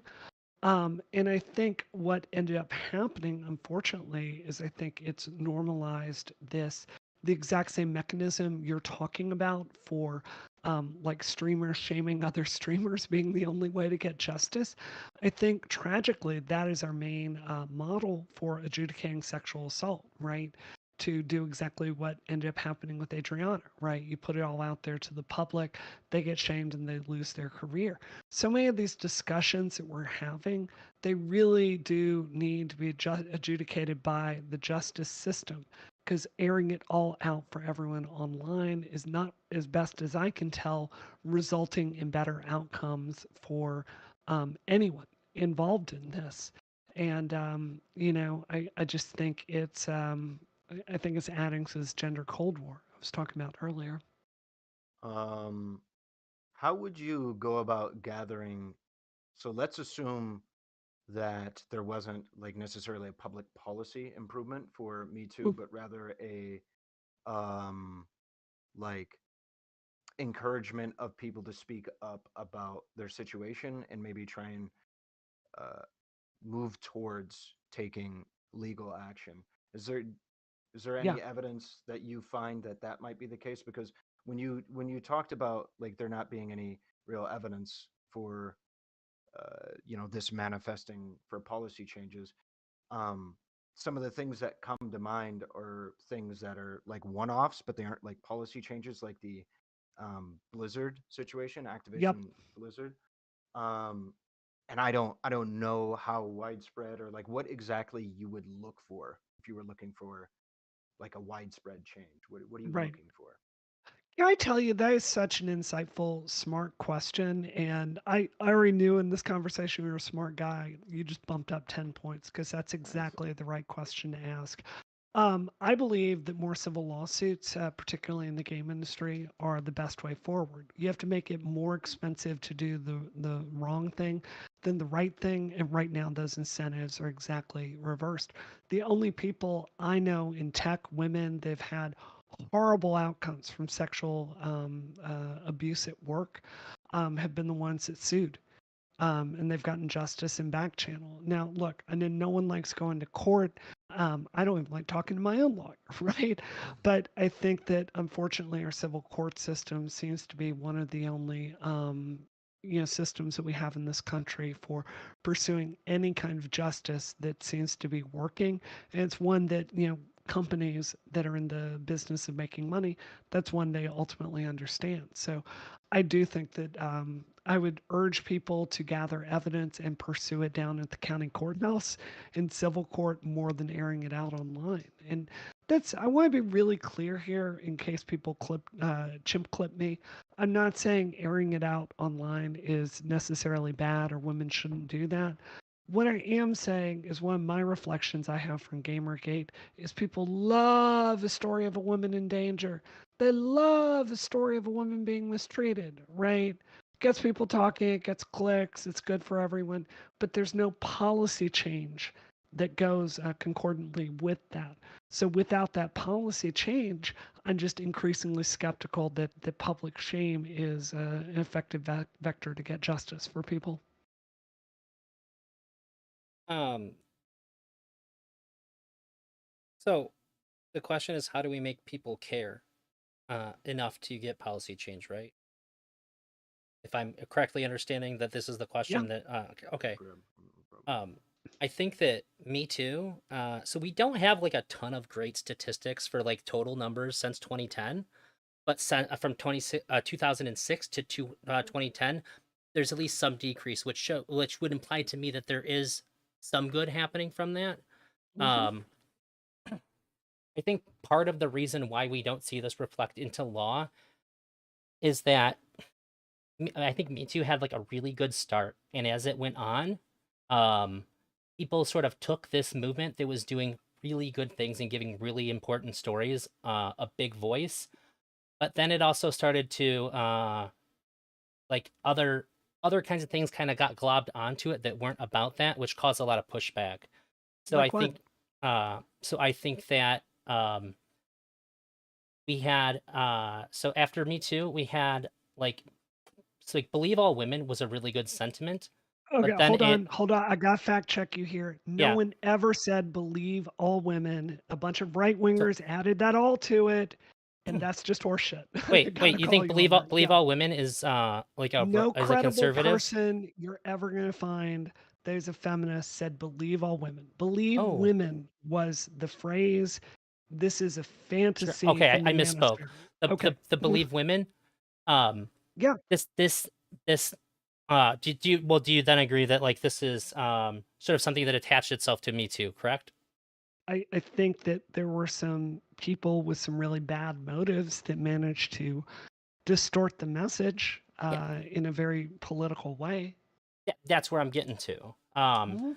Is that as Me Too sort of grew and a lot more ideas kind of got blended into this overall movement and how it was seen by the public, and some of those ideas weren't great or they were not at least articulated well, and it caused a lot of pushback. And I think the movement got hurt like really big time by things like that. Just like even when we see things like BLM, when it became such like it's these are large undefined movements that don't really have any leaders. They don't have like any real structure. It's just sort of like an ideological movement. So things that happen within it, if people are advocating for it, and they do something bad or stupid or something that we don't want them to do, they can take a lot of hits. It can allow for bad actors to enter and murky things up, and it's going to make the effectiveness of the movement carrying forward and like seeping into people at the to the point where they're demanding change. It's going to hurt it. I think that uh, these sort like I hear things what like you're sexual saying. assault Yeah. need an organized movement. We need people that can actually gather people in places to do protests. We need people like we need an organization with like a figurehead. These are the kinds of things that get things done. These are the kinds Yeah. of things that can take in funds and direct it to a specific kind of goal. And when it comes to things like racial injustice or sexual violence, it seems like we're relying on an idea to carry these things into law when that's just not practical. We need to have actual institutional organizations that can actually do something with a very focused, targeted goal, which would be getting laws changed to help people. I'm a political fundraiser. You don't have to sell me on the idea that people need to be working Well, I was answering the with. question. If I could finish, you don't have to sell me on the idea that we need to have professional organizations behind the scenes pushing for laws, working with specific politicians, getting things done. I entirely agree with that. I do want to posit to you because look, we're friends. This has been a great conversation. I think that you were ascribing a chaos to both the Black Lives Matter movement and Me Too to the progressive and leftist movement or women like involved in that. I would posit to you this was a deeply cynical power play orchestrated by the right to deliberately misconstrue that message and to make it to damage it, because we did have Me Too and then we had the backlash to Me Too, which was Yeah. very much linked to Donald Trump, as was the backlash to Black Lives Matter. So I hear what you're saying, and I agree with you that working within the mainstream political process is the best way rather than just venting online. I just think you're undercounting the cynical disinformation that happened to get us to that point. Well, two things on that. One, I would say it's the only way to cause like to get like legal changes to happen. Uh, like it's not like the best way. Like literally nothing else is going to change it. And then the other thing is that I'm I'm certain that there's bad actors from the other side is going to infiltrate every group, especially like loose ideological groups like Me Too or BLM. This is bound to happen. When anybody can be a part of it, bad people are going to be a part of it for the purpose of making it bad. But uh, I don't know how much of that was just people deliberately being bad actors, because like there's people that really believe in things that are also like kind of fucking crazy or also just kind of shitty, who are ideologically on that side, but they're also going to be willing to take certain liberties that hurt the cause too. And I Yeah, think it I gets think this is an outcome to telling an entire generation that the height of political power is fucking tweeting. This has been a disastrous message to send people. Like, look, I'm a political organizer, canvassing, phone banking, raising money, working with legislators, lobbying behind the scenes. I had somebody in my town. We've got our local high school, a bunch of nuts are running for the board, and they're against, diversity and inclusion programs because they got a problem with trans kids, right? You better damn well believe I'm going to donate $1,000 to anyone running to unseat those people. So I'm fully in agreement with you. I also think that I think that I think that this is a generation that sees increasing political dysfunction, and I cannot fault people at the same time for looking at the shit show in DC and just deciding there's no point to it, right? I think people do think there's a point. They just don't know what to do. I think that like that's why people are tweeting. They see that there's something wrong and they want to do something. It's not that there's no point. It's just that like these institutions don't exist. I Right. think that we need to push for there actually being space for institutions to form around this. If one person creates some kind of nonprofit that will legally advocate for these things, they should be using social media. They should be using Twitter hardcore. They should be reaching out to streamers that identify with those ideologies to push that shit to get money into those institutions. Yeah. We just got to meet people where they're already at. Unfortunately, you're right. People think that tweeting is like actually doing something when it doesn't. Uh, I would say the only thing that it seems like it has done is that it has made people more separated in real life because they interact with that stuff. It's Uh, adding to a level of emotional reactivity in my view as well. yeah, I think people on both sides see that, and they just still Yeah. contribute to it anyways. It's addictive. Yeah. Have you With ever been on the wrong side of trans Twitter? It's not a good day for you. So yeah, I don't get along with a couple of the bigger trans streamers that I have some issues with. So yeah, I've definitely had people be really, really ugly and nasty to me when uh, I didn't even say anything against anybody, just disagreeing with a person that they liked. So yeah, it can get kind of crazy and 100%. nonsensical. Um, so there's between the both of you, it seems like there is a united idea that there needs to be some kind of effective use of uh, the will of the people to be able to affect institutional change and organize. What specifically should be organized for? Like, what should the goal be? Like, succinctly, because we could all agree, if you can give what it would be, because we can all agree that there needs to be change about, you know, um, in this case, sexual assault or holding people accountable for sexual assault, sexual misconduct. What legislation, what would that look like? How would that look? You want to go first? I think it's pretty straightforward. I know a lot of conservatives don't like to hear this, but I think that there's no way forward for professionalizing the police department that doesn't have some component of federal funding, right? Like our highway systems, generally speaking, across the United States connect to each other. You know, you're not going to drive across a bridge that falls apart. And the federal highway system and our funding for that plays a large role. I do think that there's a role in federally setting some standards for police and training and what we expect for people. I think there's a role to play in expanding civil liability like police department has 10,000 rape kits that they haven't they're not tested. I think they should be facing a lawsuit. So I think that there's some federal leadership on this that's very much needed. This is an unpopular idea with a lot of people, but I think that we've got to at some point have a conversation about how emotionally reactive social media is making all of us. You know, I tweeted something the other day, and it was just making fun of this landlord tipping landlords video, and you know, it's just pure anger that I'm farming. You know, I tweeted, and I'm like, I know this is not going to add a lot to the conversation, but I do know it's really making fun of some people that my Twitter followers don't like. I know it will do very well, and it did.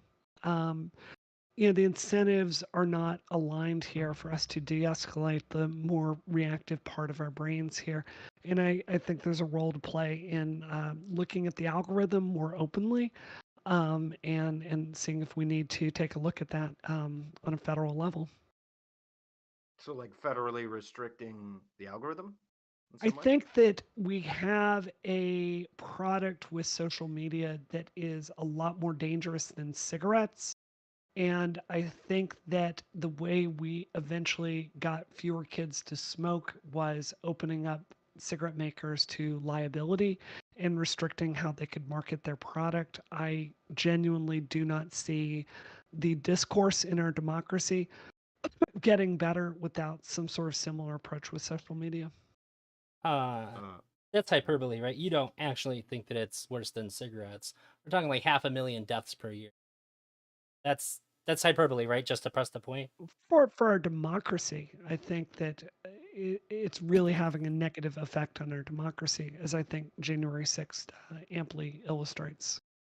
do you Uh, believe that without the kind of social media machine that we have right now, that January 6th wouldn't have been a thing?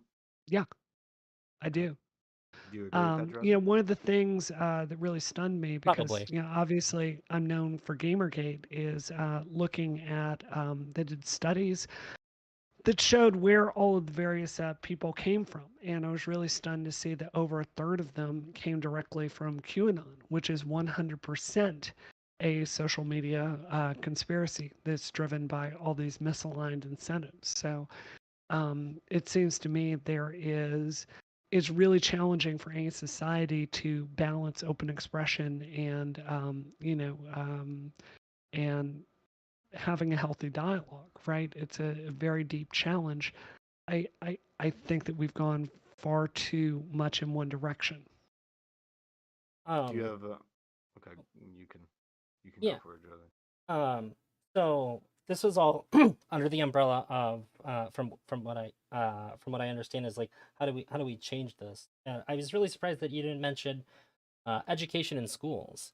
So Yeah. I think even before sex education, consent education outside of the sexual context should come first to get kids as early as like kindergarten and first grade. They can understand that you shouldn't do anything to your classmates that they don't want to have happen, and you should make sure that if somebody does something to you that you don't want to happen, that you speak up about it. Introducing the idea of consent super early and then teaching consent alongside with sexual education would go a long, long way because a lot of kids, even partners that I've had, they didn't know anything about sex at all until it was talked about in schools, which is insane to me. But this is where they first heard about it was in school, whether it be from other kids in their school or when they finally had sex education classes. But I think that pairing consent with that will get those people that have their first exposure to these conversations. It will integrate consent with sexual experiences from the very foundational level. And when those people have kids, if they decide to talk to them about it before the school, hopefully schools catch up and they get to have these conversations when it's appropriate. But if they have conversations with their kids, they will also teach it in the same kind of way. Um, I I think that you don't said, disagree. I just have to say, if you think the trans freak out is bad for talking about that in schools, if you're talking about consent to kindergartners, well, like I said, outside of the sexual context, right? just the idea of what consent is, because this should be because like kindergarten really isn't that much about what you're learning about like academically. It's about learning how to socialize with others. That is like Sure. preschool and kindergarten. It's making sure that you can do things with other people around, that you can get around with other people when you're not doing schoolwork. It's just sort of acclimate you into like school. So teaching about consent in like really clear ways there would go a really long way to when you get to sex education, teaching it alongside with that. It'll make perfect sense. This will be like, they'll probably like roll their eyes like, oh my God, like this is obvious. If I have to ask before I give my friend a hug, obviously we need to have a conversation before something like that happens. That to me seems like the most foundational thing that we can do to improve this. Because if you get people when they're young and they don't have all these other ideas, uh, that's going to go a really long way. And then, like what you said about increasing those resources for police, I 100% agree. And I think that I still think that high consequences for misdeeds and high pay would go a long way. And psych training and assistance. I don't know how much more we could do there to get people, the right people in the door, and then keep people from like going rogue, so to speak, on these things. I think it's well said. I do agree. Education needs to be a component. So there it is.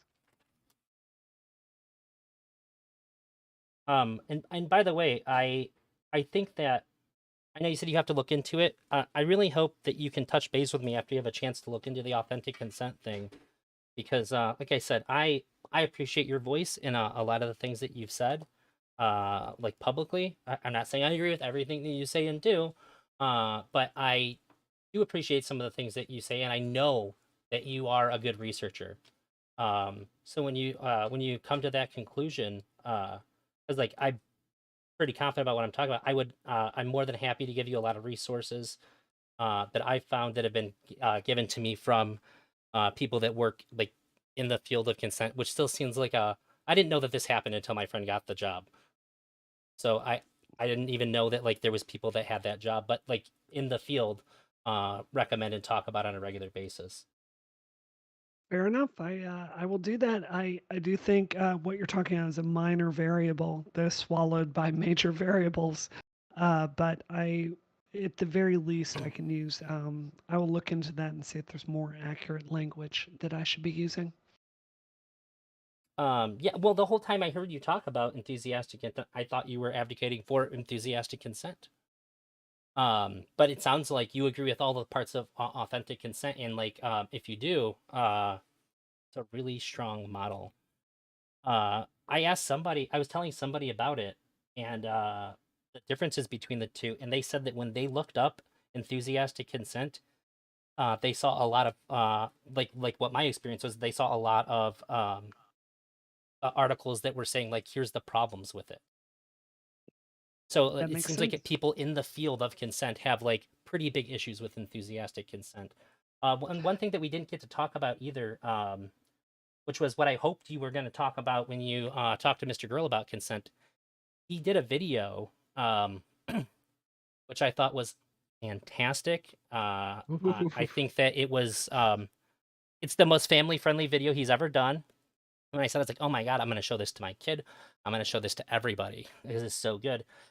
It was talking to like the video was made to like address women about saying no, because I think that there is a lot of I think that we should very much encourage people when they don't want something to be firm about it, because people do operate ambiguously a lot, and there are still people out there that think that they can read signs.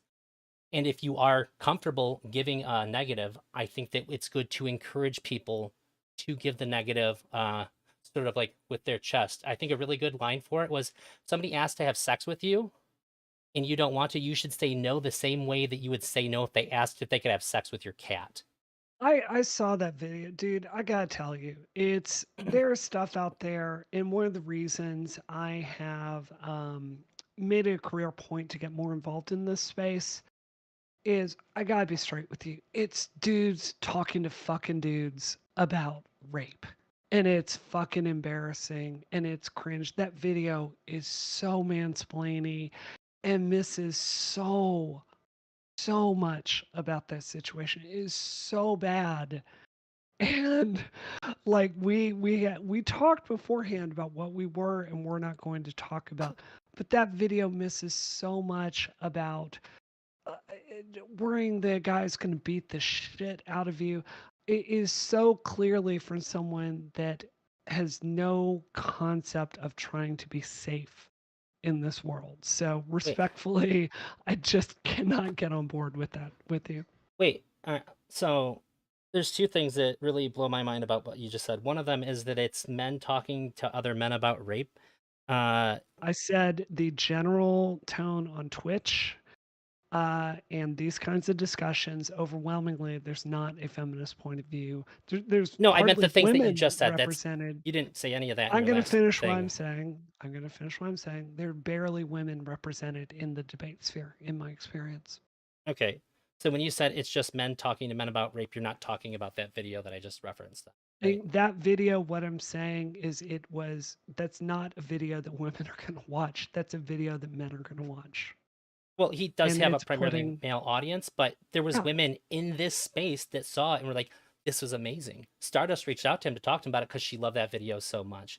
well, Like, I thought it was cringe. okay, well, I think that there's been a lot of positive feedback from women about that video too. So if you're, I guess I really want to understand your issue with it. Is it bad to encourage women to give strong no's? I think I've said this in this I'm just confused. today. Sure, I'm going to finish what I'm saying. As I've said in this debate today, I don't have an issue with having a wider conversation about encouraging women to be very vocal about their desires. My issue with that video was the framing. It was so hostile and so aggressive. And it's part of this culture in the manosphere that's like, look, we need to blame all these things are ultimately women's fault and men are doing nothing wrong, right? If I'm critiquing the feminist point of view, which I think all too often is saying, look, dudes are doing the wrong thing, they're evil, they're horny, they're monsters, you can't be trusted around them. I am not on board with that messaging. Similarly, I do think that there's a lot of messages out there in the Andrew Tate part of the world, in the manosphere part of the world, that's just blaming women for everything. It couldn't possibly be that someone is missing signs or doesn't make people feel safe. Like, did you watch the Wait, Shaylin video? Hold on, I'm going to yes. finish. How could you possibly think like that's a perfect example of a guy just blowing through every signal that a woman is giving him until he just wears her down, right? Okay, so I just Sure. well, two things. One, before we get into a conversation about the Real Doll review, which you're talking about the Real Doll review, right? Maybe. I don't know. It's where he told her he wanted to have sex with her where she wasn't like he wanted her to lay still and be quiet while he had sex with her, right? That one? I'm talking about the one where she keeps saying, I don't want to have this conversation on camera. I don't want to have this conversation on camera. And he keeps filming and keeps pushing it. And it was the most abusive thing I've seen in my life. I would, if I Uh knew Shaylin, I would reach out to her and beg her to have higher standards about herself. okay. Well, Shaylin has the ultimate authority of everything that she's in any video she's in and whether it goes out or not. This has been always clear. Shaylin herself has spoken out against people that are white knighting her for these things and says that she does not appreciate being treated like an infant. She would like to be able to have her own agency and make her own decisions. And while I agree that sometimes not just women, people do need to be treated like children because it seems like they can't make their own decisions. But if somebody comes out and says, I can make my own decisions, I don't need to be treated like a child, then, I'm going to believe her. There's nothing about her that tells me that she is incapable of making decisions for herself. You Um, know what? I don't know, Shaylin. I don't want to ascribe this. I think the subject at hand is the reason I didn't like he that said video. pretty And strong things about her. I'm going to finish what I'm saying. Okay. I want to just tell you I need you to stop cutting me off, please. Um, the subject at hand is was that a good video and was it a good message? The thing I didn't like about it is it seemed to have no empathy or messaging that was in any way compassionate or showed an understanding about what women are facing in these situations. It seems to be another message out there that's just dumping all the blame on women, and I don't think that that's helpful to have. I think there's a way to have that conversation more skillfully I do not think Mr. Girl is the vector for that particular conversation. Well, when I pushed back on it, you deferred to the real doll video. So I was, and then you That's not made some true. claims I about said it was not the Shaylin. real doll video, as I understand it. Um, oh no, well, okay. So whatever video we're talking about, I'm pretty confident that what you described is the last 30 minutes of the real doll video. Which was put on YouTube as a separate video because that part was YouTube safe. And then I got pulled down because YouTube said this is part of a pornographic video. We can't have it. So, yeah, all that stuff. Okay. But there are several videos where she says, "I don't want you to film me," and then she does give the click go ahead to film it afterwards Okay. because she's okay having like that raw emotional thing on film.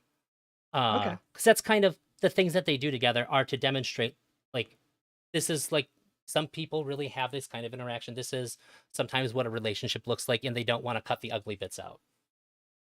Well, I think she can have her own fate. My opinion of what was put out there is it seemed very abusive to me. Uh, sure. I actually did a video with said consent expert that I referenced before about that video. It's called "The Real Doll Under Review," where it was the first exposure she had to Mr. Girl.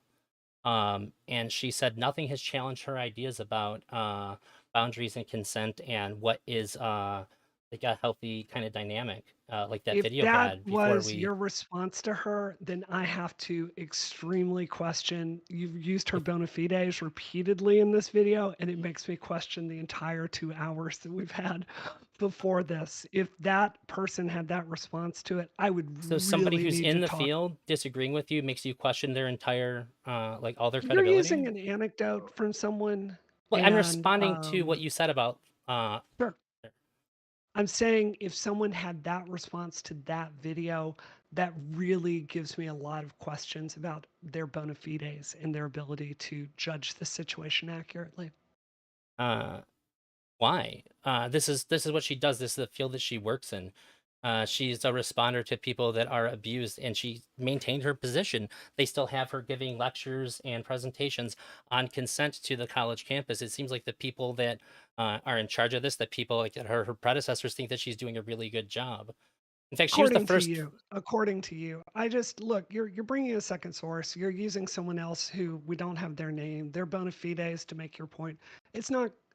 I hear you. I believe that you're saying what you're saying. I would really need to personally have a high degree of confidence in their bona fides. I would need to talk to them at this point. I guess my concern is that it didn't come into question until like something she said strongly disagreed with what you said. Yeah, The it that seems crazy. It seems crazy. It does seem kind of crazy that you were okay with like my appeal to the authority until it disagreed with what you said. Instead of saying something like, "That's interesting," did she give a reason why? You're like, "Okay, I'm just going to question her credibility outright." When you were okay Yeah. with it prior, that is weird. No, it's not weird at all. I think most women watching this would probably feel the same way. Well, I Well, mean, I don't care. so I mean, to Drowsy's point, if let's assume that I brought up somebody that I don't necessarily think this happened, but let's assume that I brought up somebody who I was appealing to the authority of, and we were all good with them. We were all agreeing with them and using their point of authority. Let's talk about the CDC information that you brought up, right? Sure. Let's assume it was for some reason in question. And we were running with it, we all agreed with it and stuff like that. And then you used it in a way that I didn't find favorable for one of the conclusions I was drawing. And then I went back to it and I was like, I'm actually not too sure about it. Right. Sure. If something like that happened, we would agree that that would be like not a good thing to do, right? I think that what we would do in that case is go look at the study Hmm. and find out what it actually said. Hmm. Something you've done a lot here, Drazi, is you use a lot of anecdotes to make your point. And I just look, I'm not trying to get into this stuff with Mr. Girl and Shaylin. Like from our conversation beforehand, I wasn't under the impression we were talking about that. If you want to go there, we can. I'm just telling you if that was her reaction to it, or at least what you're telling me her reaction was to that, I'd need to know a little bit more about that because that really just seems off to me.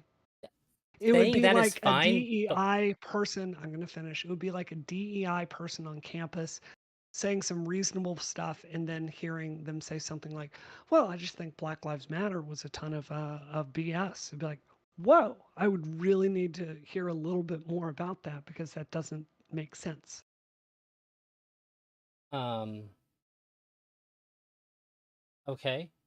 That's if you say something like that, that's a lot different than saying like, well, then I'm gonna question like her authority on this. Um, so it Okay. just seemed like a So very odd and aggressive remark to come back to somebody that like you seemed okay with me referring to unquestioned prior because she had agreed with you. So like if she Sure. agreed with like 90% of you, so like saying like, all right, it seems like the things that I understand to be true here follow with this person who is like an aspiring expert in the field who operates professionally in the field. But the moment she disagrees with me, maybe she's not so professional after all. It I just think feels respectfully, you're very odd. completely mischaracterizing everything I've said here. I'm telling And you I'll how it felt repeat to it, me. sir. I will repeat back to you what I've said for a third time. You can really try to hear it here again. Okay? This person, if she's saying the things you said earlier in this conversation, that made sense to me. If she's saying to you, I found that this video was very profound or interesting, I would need to talk to her and know more in order to have a high degree of confidence that she is, in fact, someone with valid opinions in this field. I also think, just being direct, a man summarizing what a woman has said on a stream is probably not the best vector to get the most accurate picture of her views. So I think if we wanted to discuss this further, it would probably be better to just bring her in. Well, do you think that the fact that my friend is a woman and also I I don't I I don't know how to say that. I'm not trying to be like weird or anything, but like I'm like very vocal that I'm non-binary. And it's like Okay, I just in that to me it means like nothing I do feels like there's any association with gender. I don't believe in gender. I think it's an idea that helps some people like conceptualize certain things about themselves or whatever, but I don't ever apply any of that to myself. I don't understand what like her and I not having the same gender has to do with me relaying the information that she worked really hard, that we both worked really hard together to like get across to each other because this was a very important conversation to her and I. I sure. just, I guess it feels weird that like that's part of the contention. Okay. I will say this for a second time. I think if we're going to go through her ideas more, I think it'd be best to bring her in. Okay, I don't. She's not somebody that I can readily call on to Okay. like hop in. She's not. She doesn't stream or anything. She's done a couple of videos with me, and it's taken like a lot of planning because unfortunately on college campus, there's a lot of sexual assault that she has to just like up and respond to, and it fucking sucks. Okay. Um, but if you want to get in contact with her, I bet she would really like to talk to you. Sure. She knew who you were when I mentioned you. She didn't off the top of her head, but as soon as she looked, she goes, "Oh, I know who this is. That's wild." So yeah, I feel very confident that you would have a lot of confidence in her. She's the first like strong, diehard feminist I've ever met in my entire life.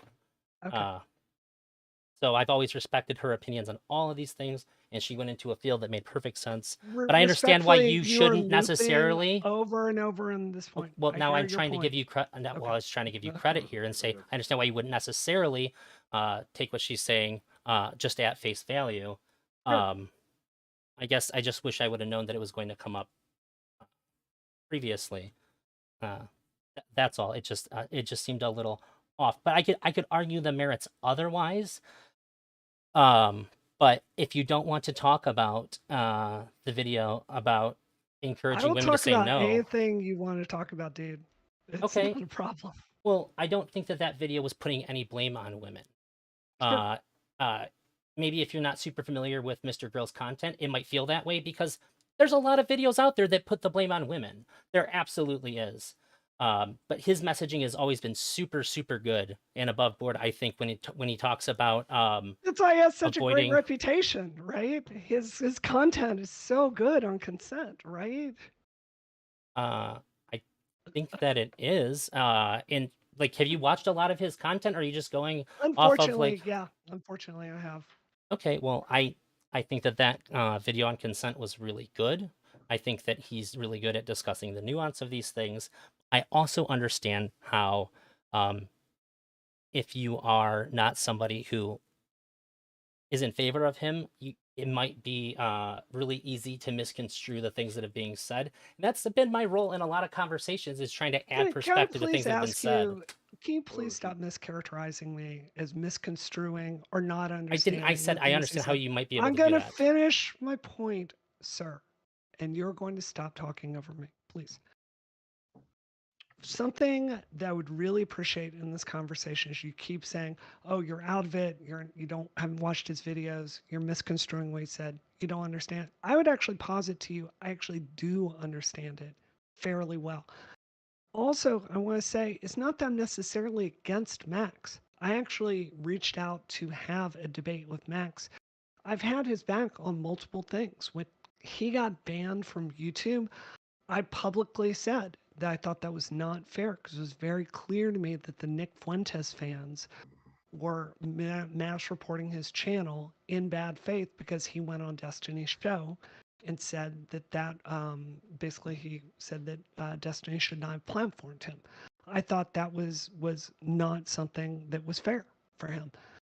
We've had talks and DMs have been perfectly civil and friendly, right? He lost his damn mind in that debate and acted like a 4-year-old. So I just want to tell you, it's not like I have it out for Max. I was very disappointed with the way that went.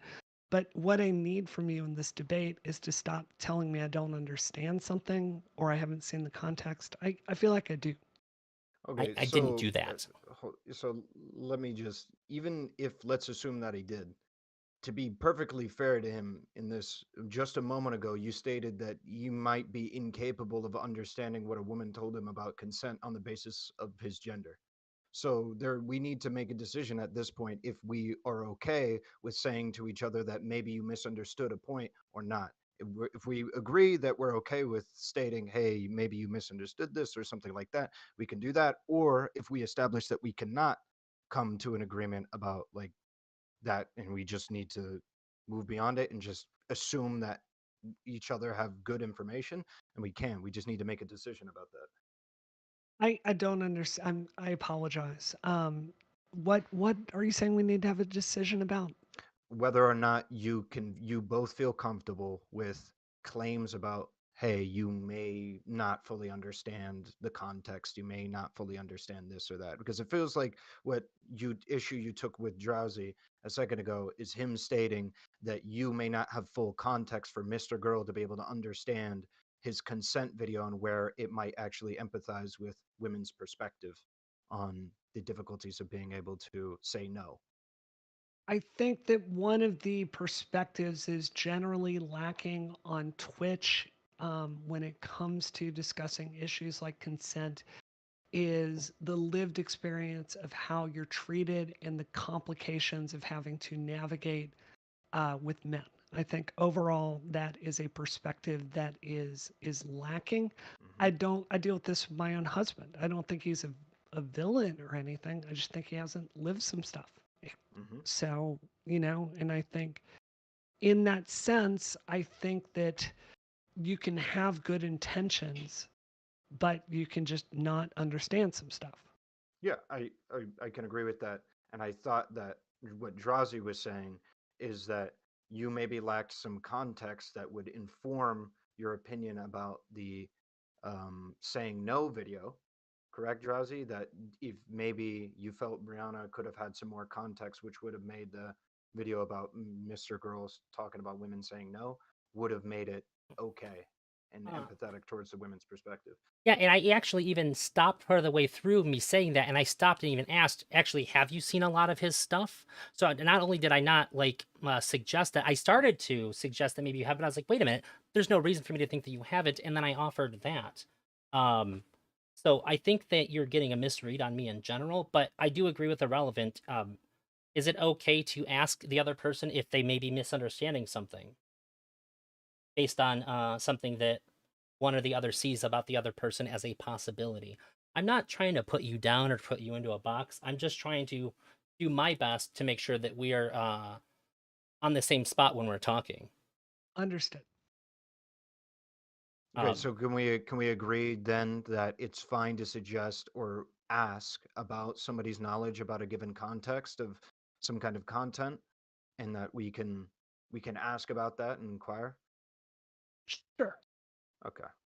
All Okay, right. and just to let you know why I would even think that, I am constantly in the position of trying to explain things that are in Mr. Girl's videos to other people. That's sort of like a thing that I've been thrust into by being a very big supporter of his.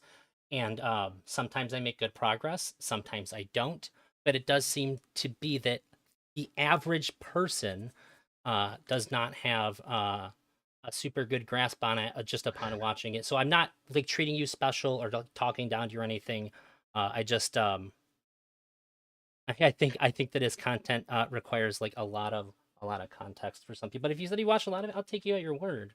Uh, and then I think that your response is interesting, but I'm not like calling you a liar or thinking that like you didn't. That's why I stopped to ask you. Um, but yeah, I think that his stuff on consent, I don't even know how it would misalign with any of the stuff that we talked about. I think if you, because you two have such a steep disagreement about it, I think unless you're willing to get into like damn near timestamps at this point, it's probably I agree with that. It's been I'm always happy to discuss whatever. But we, as I understood our DMs ahead of this, we weren't going to talk about him. Not that I mind, I just didn't watch his videos in preparation for this. If you're a super fan of him, like I can't, I'm just not going to be able to reference that much off the top of my head. I can tell you my impression of those videos, like watching them. I'm sitting there and I'm like, oh my God, oh my God, oh, why did you say it like that? This is the worst messaging I've ever seen. And it's so cringe. Like there's a way to make the point that doesn't make you sound like the most sexist jackass on earth. And he's just not capable of doing that, in my view. Uh, I'm assuming you disagree with that, Drowsy. I do, but I get it. I do, but like that's always my answer. Be like, I do, but like I'm not blind. I have ears. I've met people. I get it. Um, Okay. and just going, I just went over our DMs. I guess that was a takeaway. I misunderstood Sure. about not talking about. I thought yeah, just rereading it through. Yeah, I what did still I see what I say? saw then. I said, if I'm remembering correctly, I said, look, I just got done with this debate. I don't have the emotional fortitude to go through and watch a bunch of Mr. Girl videos to prepare for this. I would like to discuss something else. Um, so it says that, right? I'm not misremembering that, right? Uh, Just to be clear, I wasn't made aware of any of this, so I yeah, Sure. yeah, wasn't yeah, yeah. I was just mostly able to shut it down. apologizing because I misunderstood what It's she had don't said in worry the about it. DMs. Don't worry about it. Was definitely not trying to drag you into a conversation that you didn't want to have. I misread it as I'm the happy about contrary. the conversation. I just would have been more prepared for it if we had. Well, yeah, yeah. Well, let me put it this way. I didn't want to put you in a spot that like we were not clear about going into. I just misread. That's on me. That's my bad. No I'm worries. fully cool with like dropping it immediately. Um, So I think this is an interesting point to return to, though. I mean, would you agree? Would both of y'all understand that? Would you agree that generally speaking, in our society, in America today, most of the messages about avoiding sexual assault, would we agree that the burden of that is overwhelmingly put on women? Because I certainly have that impression. Avoiding sexual assault? What do you mean? Yeah, don't dress that way. Don't go to the club. If you're going to go to the bathroom, bring a girlfriend with you. Make sure you put your hand over your drink. Text someone so they know where you are. Find my friends if you go home with the guy. Never go over to their house. Be sure Um, to do this. Can I trust this guy? A message I yeah. have in groups with women constantly at all levels, professional, dating, everything is, hey, do you know this guy? Can I trust him? Can I So, work with him? Can I work on that team? It so, feels like all of this has been dumped on women. like so I actually agree, but I Yeah. agree for a specific reason. That I think we may agree on. But I agree because I think that the perception is that every single sexual assault and rape is malicious. it is a Yeah. guy who's like doing that. But in reality, it seems like we've all kind of come to some measure of agreement that there is some where it's like some person might not have malicious intent. They just think that they're all that in a bag of chips and that they can read a woman's mind from across the room or whatever. And then they just like go for it. They want to be the assertive, whatever guy. And they go for it and they end up sexually assaulting or raping a person or sexually harassing them. Right. Oh, Yeah. yeah. If I say she's got a nice ass in public, like she's going to love that or whatever, right? You think you're hot stuff. Um, and so I think that's part of the reason why is it seems like the messaging towards men is like don't rape, that's it. Right. And then the messaging towards women is to how to actually live your life to navigate around avoiding those malicious rapists. But I think what it should be is like kind of what we discussed, which is, hey, you know, maybe don't try and act like you're a mind reader and do stuff like that. So I mean, by and large, I agree.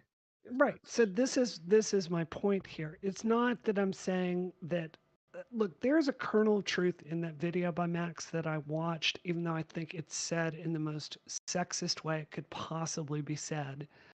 Um, I think the thing that I'm so resistant to here is not that it doesn't have a point. It's that the conversation about what we're asking for men is so there's some point where we've got to talk exactly what you're talking about. Like why are young men misreading these cues so badly, right?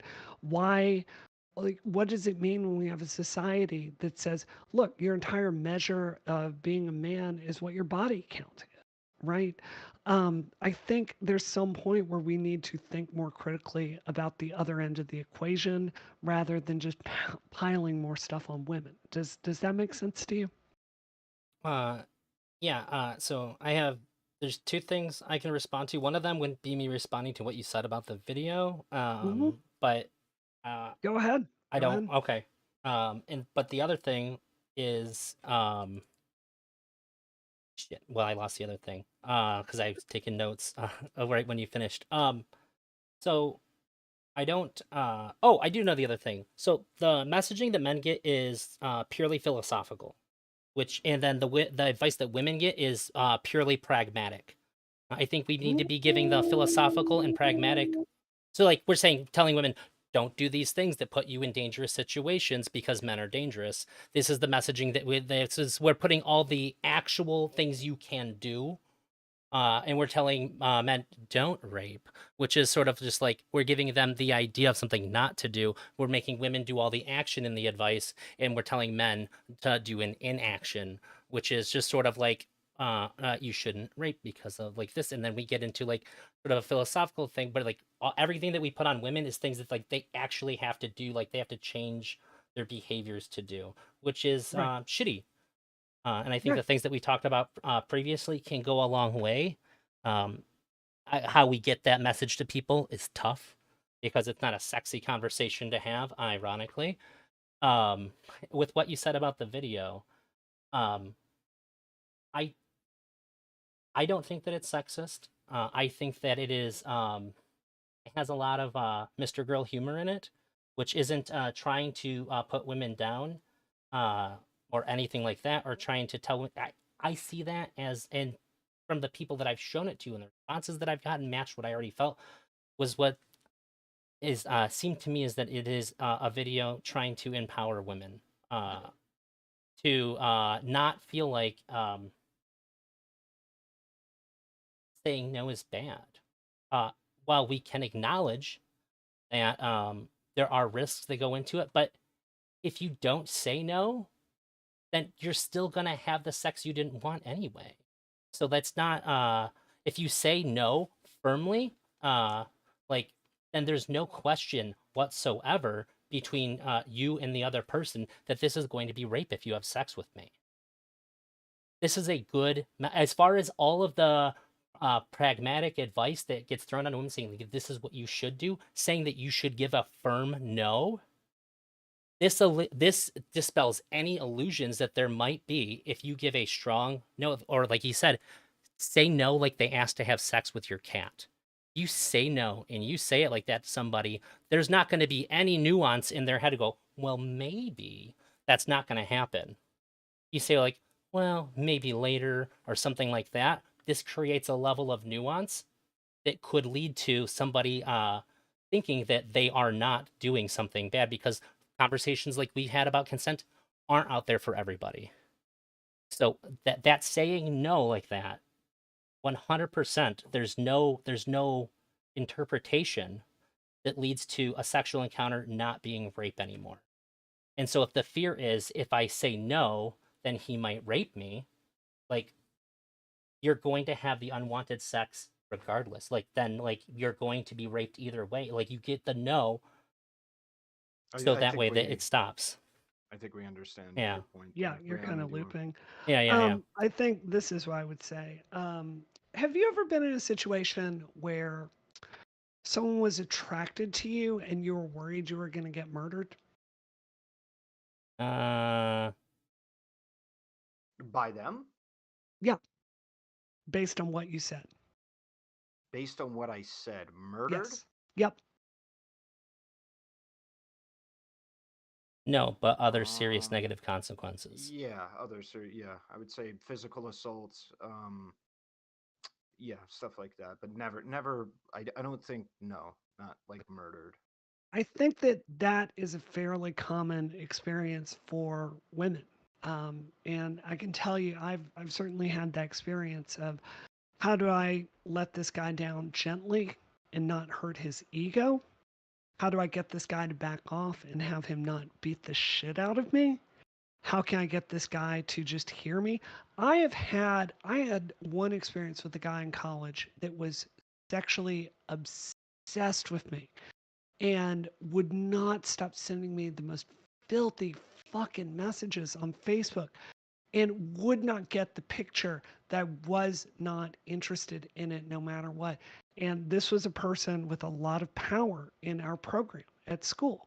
And I'm thinking to myself, how do I let them down? How do I signal this without them getting angry and taking retribution on me, which is something that respectfully men do when there is sex and there's power involved? Because it just sometimes when there's an ego, like rejection, men sometimes don't handle rejection well. Not that everyone does, but it can frequently like be a situation that is dangerous. So I agree with you in theory that speaking up very affirmatively, and we should be empowering people to say, no, I don't want this very clearly. If for no other reason, it makes your mens rea extremely clear for when the cops look at that situation. What I would suggest that a lot of this discourse is fundamentally missing are the safety concerns that I think most women out there have lived and experienced and try to navigate in our lives. Um I I guess there is a problem that arises for me if we talk about consent and we talk about enthusiastic consent or authentic consent. We discourage people if we discourage messaging of giving very clear no's, then how can we ever get a really clear yes? If you can't say no, you can't say yes. Right. Okay, Uh, then I guess is Are we not just agreeing on the idea that this is like a we all got to pull in the same direction?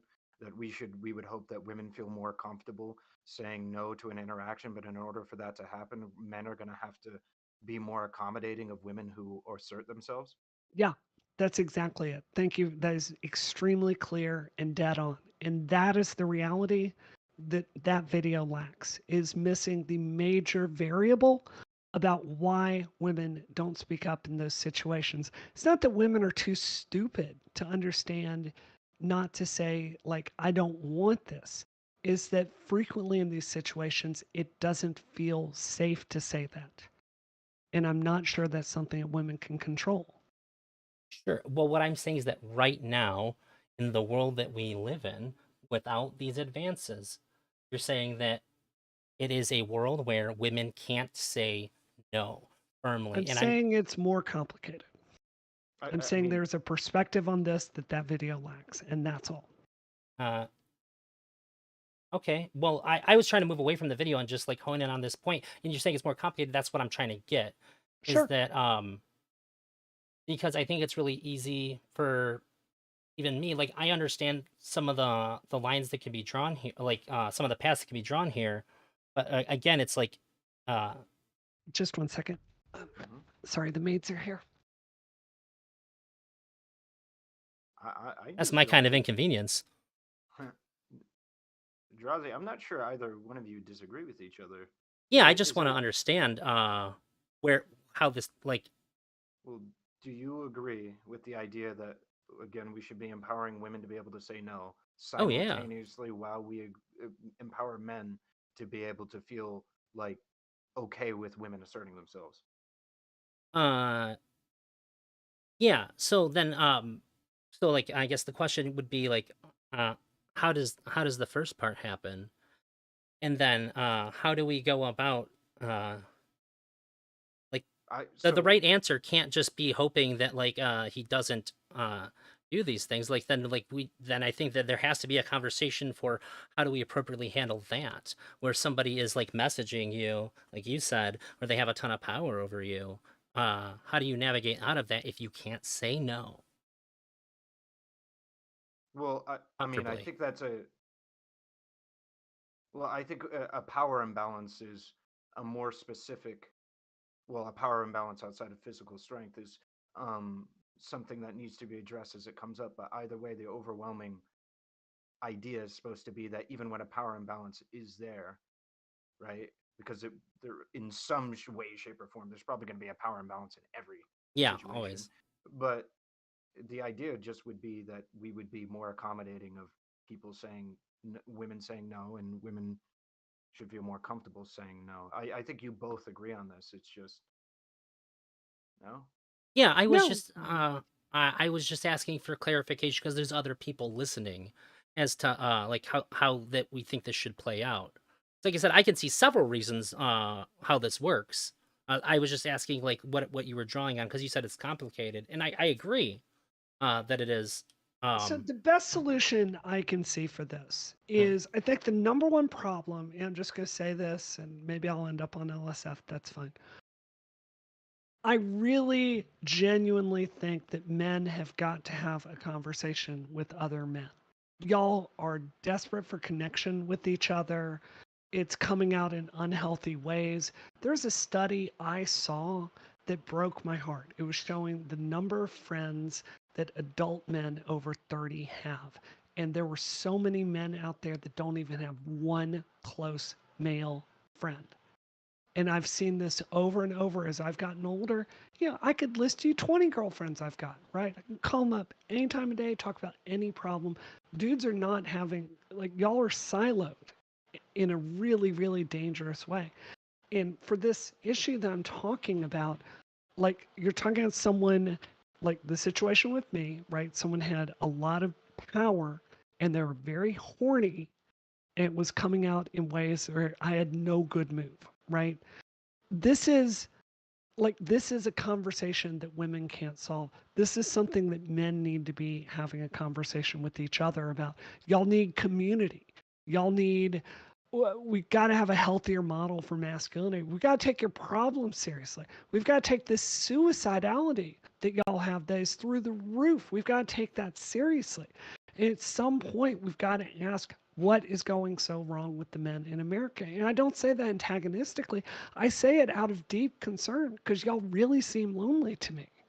so I couldn't possibly agree more. As I stated earlier, I consider myself to be non-binary, but if we're talking about anything that involves like my genitals or my biology, it's fine for me to talk about myself as a man because like I have these things. These things are in my body that are going like my sex. I can't say that like I don't have the testosterone, that I don't have similar horny experiences that other men do. I just don't think that my social behaviors or anything like that have anything at all to do with gender or whatever. But I agree with that so much what you said that I've had a conversation with another streamer. You might have seen Smeth about male sexuality, and I plan on having a larger conversation with other men because there is very little public, vulnerable conversations about men's experiences with things like sex, with things like about their feelings or how people treat their feelings. It is like men are not honest with each other about it to each other, and they sure as hell aren't honest with women about it. So we need to encourage platforming these kinds of conversations so that they can happen in people's private lives. That's something that it'd be crazy to me that that would end up on LSF. That's such a good message that men need to talk to each other There are a lot of more. feminists that don't like it when I say this, just flat out. I've gotten called a traitor from Gamergate and a million other things for saying that. I flat out believe it. I really do. But it comes back to this point. Like, I so firmly believe that women are not going to get anywhere on solving any of the huge problems that we face in society. Discrimination at work, not being represented proportionately in the political system, right? Sexual assault, sexual misconduct, not getting paid fairly, not being treated seriously in the workplace. We can't do any of that without giving men a more healthy space to work your shit out, because it's Andrew Tate right now. It's Andrew Tate. And one of the reasons I'm so willing to look past Vosh, who I consider a good friend, I talk to Vosh pretty much every day, right? One of the reasons I'm willing to look past some of the things he said that feel so repulsive to me because they are a little bit sexist is because he's one of the few progressives out there that is every day trying to have a healthy conversation about this stuff. It's so fucking important. So I just, this is why, coming back to this Mr. Girl video, it's just the worst advice I could possibly think of for this situation.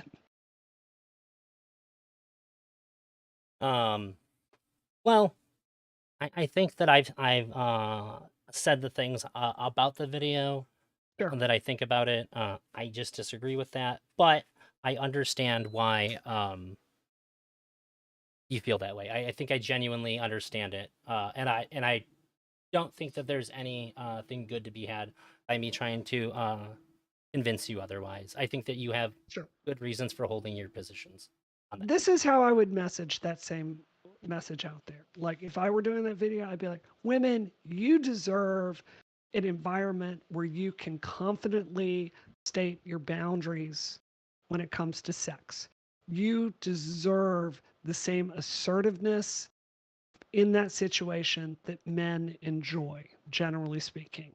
And we need to move towards this for you. So if it's a situation where it feels safe, no, we're going to have your back, and we're going to talk to men about making sure that they can hear this without their defensiveness getting high. When it's not heard, please know you're going to have the whole weight of the justice system behind you. We are going to invest in more special victims units. We're going to take rape kits more seriously. We are very serious as a society about giving you the space to confidently assert your boundaries there. We have failed on that, but it is job number one to make that happen for you. Do you hear how that's the same message, but it's just totally different?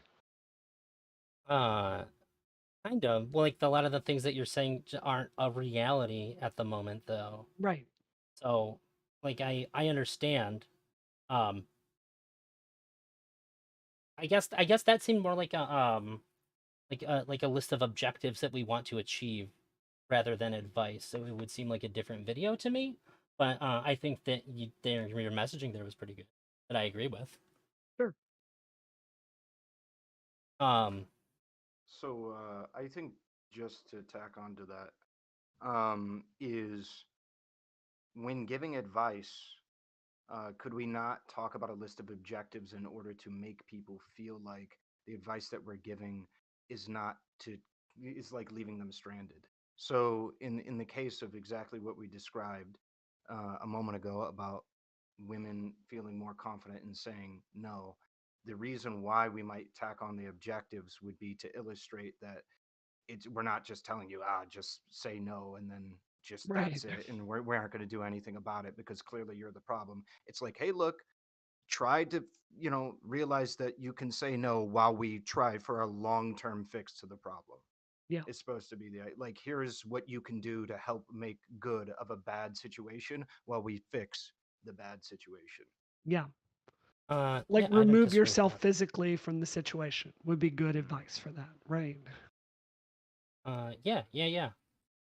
Um, What kind of advice do you give, and who do you give it to Oh help God. stop sexual assault? Oh my We've God. talked about a lot of things like Yeah. the kinds of messaging we should have, but I'm curious to like, you don't make What videos, right? I don't, but respectfully, I'm pretty famous in my field. You should know I have women write me every day about the most horrific situations in the tech industry. Um, there was one situation it was 2 o'clock in the morning, and I got a call from a young woman that got helped get a job at a major tech company, and she was out drinking with the boys on her team, and her direct supervisor felt her up at the bar in front of all the men that she worked with. And she's sobbing and asking for advice there. And it's really a good situation. It's honestly a lot more listening than preaching. Uh, yeah, I don't disagree with that at all. After the fact, that something awful happens, all you can do is play support. There, you can't undo anything that happened. Um, you just like all you can do is listen. Advice after that point is it's harm, in my Well, opinion. you You gotta can let tell that air out. people you can tell people to document things and who they can trust on what team at what company. And there's concrete stuff you can do. Oh, yeah. I guess if you have that information, sure. Um, I was trying to apply it more broadly. But do you ever like when you talk to people and you get these letters? Do you ever who maybe haven't you're not responding to actual abuse that's happening? Do you have general prescriptive advice to men or women to help prevent these things? No, I think most of what I do in that situation is to listen and take their feelings seriously and try to tell them they're going to be okay and try to connect them to resources if I have this. Yeah, this is one of the beauties of being a man going through this world. Y'all have no idea about the like parallel infrastructure that women have built in tech, and I'm even seeing it on Twitch to a lesser extent, and in the video game industry and in journalism, of women just looking out for other women. Like there's no field where there's not going to be a secret Facebook group for women just like talking out who they can work with and be safe. Oh, I do know. So, I've worked in technology for like the last 18 years. sure. I had to go out to service what was it? I think one of their switches went out and they didn't know what was going on. And my boss came up and said he was like when you meet them, they had a really gender ambiguous name and he was like they're a woman. And I was like, "Okay." And then my manager came up to me and I can't remember how he said it, but he had a really not great way of telling me that she was a lesbian, which I didn't need to know before I went out there. And it was weird how he said it too. I was like, okay. Um unless you think that I'm going to be so enraptured and not be able to control myself that you're trying to save me from hitting on this woman when I go there, which also says a lot about how you think about me. There's no reason to tell me that. Um, so like there's a lot of really weird sexist things that happen super casually in all parts of tech. I agree. I Right. think that But if you my just have point your is eyes about and the ears open as a man, parallel. you'll notice.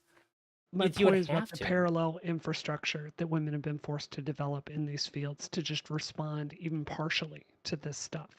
Yeah, I think So, you'd have to. There's no part of my mind that believes that you could talk openly to anybody about it. Like it would immediately become an office joke. yeah. Like you would immediately become an office joke. There's I don't care what anybody says. That's not there's no part of that that's not 100% true. That's a fact of reality. But this comes back to my main point, which is the reason tech is so toxic for women is because it really attracts men that are socially underdeveloped. Their empathy is low.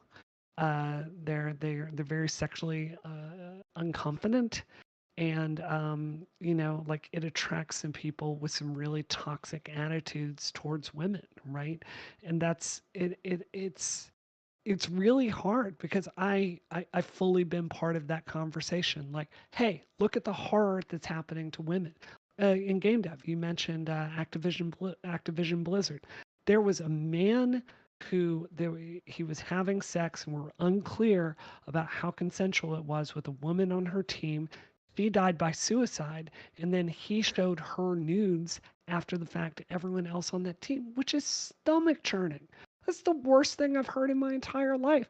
And it's just like it's utterly easy for me to understand how that happened at the same time. So, like I think talking about how horrible it is, that's important, but at some point, like the root cause here is that men are under socialized.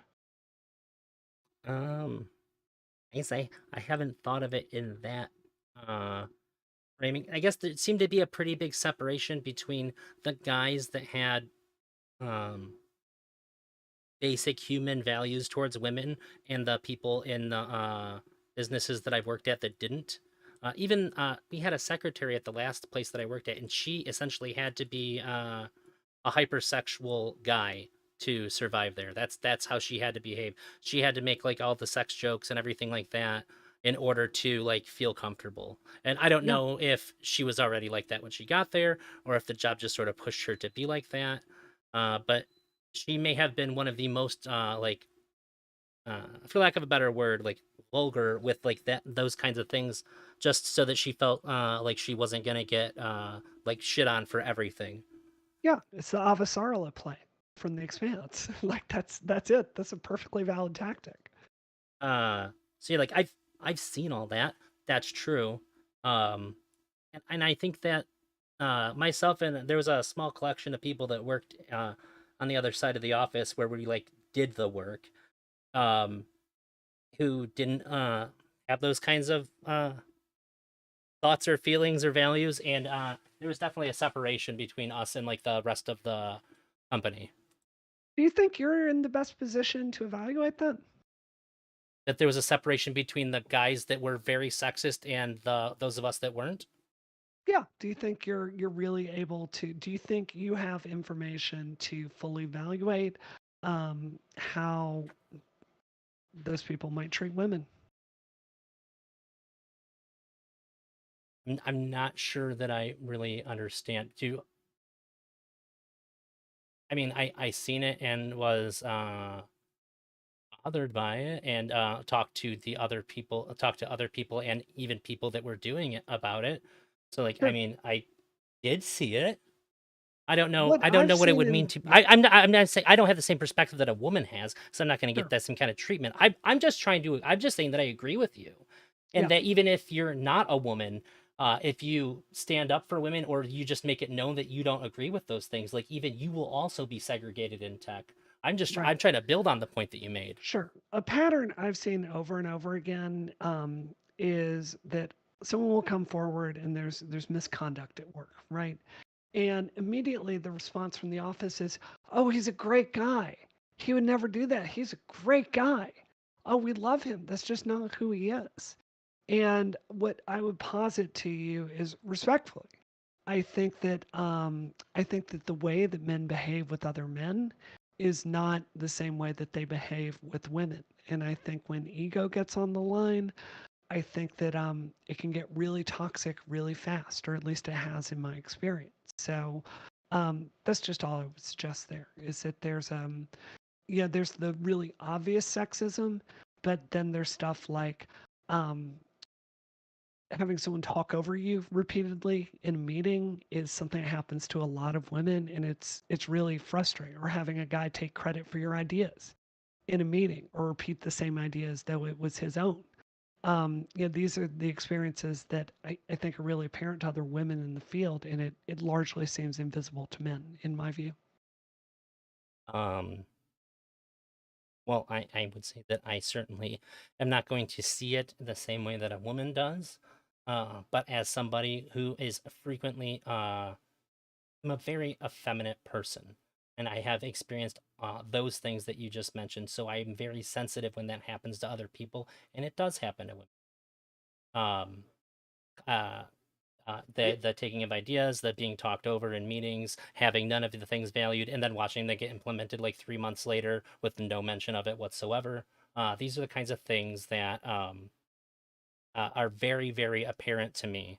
And I Mhm. don't know if I'm always the one to start the conversation among the groups that are not like viciously sexist in these areas, which are a minority. Um, I do think that if people that aren't women don't talk about it and they don't address it in these industries, nothing's going to happen about it. Yeah, I agree. We need buy-in. Okay, so I feel like that's really about checking kind of the biases that we might have. I feel like that's what you were getting at, right? Mhm. Brianna is the yeah, is the biases that we might have, and I will agree that similar to the kind of conversation about um, kind of the humbling that needs to happen about the mind reading is that um, it's very difficult to kind of obviously tell if you're biased and how that works. So yeah, sure, I get that. I don't have any experience inside of a I guess a traditional workplace. Really, I have like two jobs that I had for only a couple months, so I can't really speak to it. The where the YouTube and Twitch is my workplace, so I don't really have any input on that specific thing outside of yeah, it's going to need to be people who recognize those issues like that shit that you said about Activision. That's insane. Yeah, That is crazy. that's in the Like, lawsuit. So, yeah, that is well, it should be because that's it. Even if they were still alive. I mean, obviously spreading around somebody's nudes, like Jesus Christ. Um, so yeah, Yeah, I don't think I have if you have other stuff you want to talk about, I'm down. I don't think I have a whole lot else to talk about, but with some of the things you said, I'd be really interested to talk to you about the article that's coming out from Mr. Girl eventually, whenever the hell it comes out, because it talks about some things that I think that you've mentioned. I don't know what's in it, but I do know that the focus is that there's the way that Twitch operates. I know Destiny is at least partially the focus of it, but the way that sexual interactions happens between people in this space and the responsibilities that we kind of share and we kind of owe to other people that we work with, particularly women. I think there'd be a really good conversation to have. well, I'm open to that. I think we'll. I think It's it over comes 100 down pages. to. I think it comes down to. I think Max. The impression he's given me on Twitter is that it is not really about women, and it's more about a personal beef that he's having. I think the. I think that. I think that there's a long way to go for having credibility on this subject, but I'll keep an open mind. Yeah, I've made no claims about the article other than I firmly believe it's going to come out. I just found out recently that it's basically novella. It's not like a typical article. We're hitting like 35,000 words here. I mean, Jesus. Yeah, you telling me. I thought I was going to read it on stream. I'm going to read it and take notes as I read it and talk about my notes on stream. I think I might do the very first 24-hour stream just reading reading it. Yeah, That'd well, be because a lot of the things that you said make a lot of sense. I think that Twitch, especially like Twitch politics in the commentary, is largely a boys' club. And I think there's a really interesting conversation to be had. And I think that based on everything that you said, I think that you would have a really good perspective to bring to the table. I certainly don't want to hear what a bunch of male streamers that are going to talk about it have to say about it. It would be really nice to have somebody who's been like in the trenches, so to speak's perspective on it. I mean, do I seem like a pretty grounded person when it comes to these policies? I mean, I'm not an extremist. I'm not some anime avatar popping off on whatever. I mean, I've run for office on this stuff. I've thought about it. I've worked in back channel on these policies. I kind of have a lot of bona fides on this. So, um, yeah, I think that I think there's a perspective that is sorely lacking. I also think it doesn't something really I find sad is it's hard to not notice that so many of the women that are successful on Twitch are young and gorgeous. And look, more power to them. I'm not blasting that. More power to you. I certainly watch Pokimane. I think she's got ridiculous levels of talent. But I think it's very sad that the main way that women seem to be able to succeed in this space is being super attractive, right? And I think it's so much harder for women to be on Twitch and just have their ideas taken seriously. And I think it's a real failure of the platform overall. Obviously, you're unaware of Grandma that plays Oblivion on Twitch. People fucking love her, rightfully I'm so. talking generally Although speaking, yes. I'm not saying she's not pretty either, but no, I'm just kidding. Yeah, I agree with what you're saying, but also Grandma who plays Oblivion, she's a boss. I think Amaranth. I like Amaranth. It's not because I'm sexually attracted to her. I think something I study a lot is people's charisma, and she really has a mystique about her and an ability to tell things that just makes you feel friendly and invited in. It's a really good skill that she has. Pokimane is, I think, just fucking brilliant at managing her image and the way she navigates political situations and doesn't upset her audience. Like, she should run for Senate. She'd be great at it. I think there's so much talent on Twitch with the women that are here. I think it's lame to just watch Twitch streamers in general. They're all losers. Like, I have no idea why anybody watches me. I We're all think I losers. was not We that like the people familiar you with your watch. content before today. I think you're an extremely interesting person, Ahrelevant, and I would love to talk to you anytime. Yeah, of course. Very thoughtful. Yeah. I will definitely keep you in mind for future conversations. I like talking to you. My dude, hand in God, you were the only person I asked to be here that wasn't Brianna. I did not reach out to anybody else. If you said no, I was going to have to rethink who I wanted to be here because you are the most unbiased person going into things I have seen, period. We need a moderator, though? I don't think we did. I don't think y'all did. Yeah, that's why I was silent for so much of it. I was like, all right, well. If we ended up really far in, I didn't want you to think.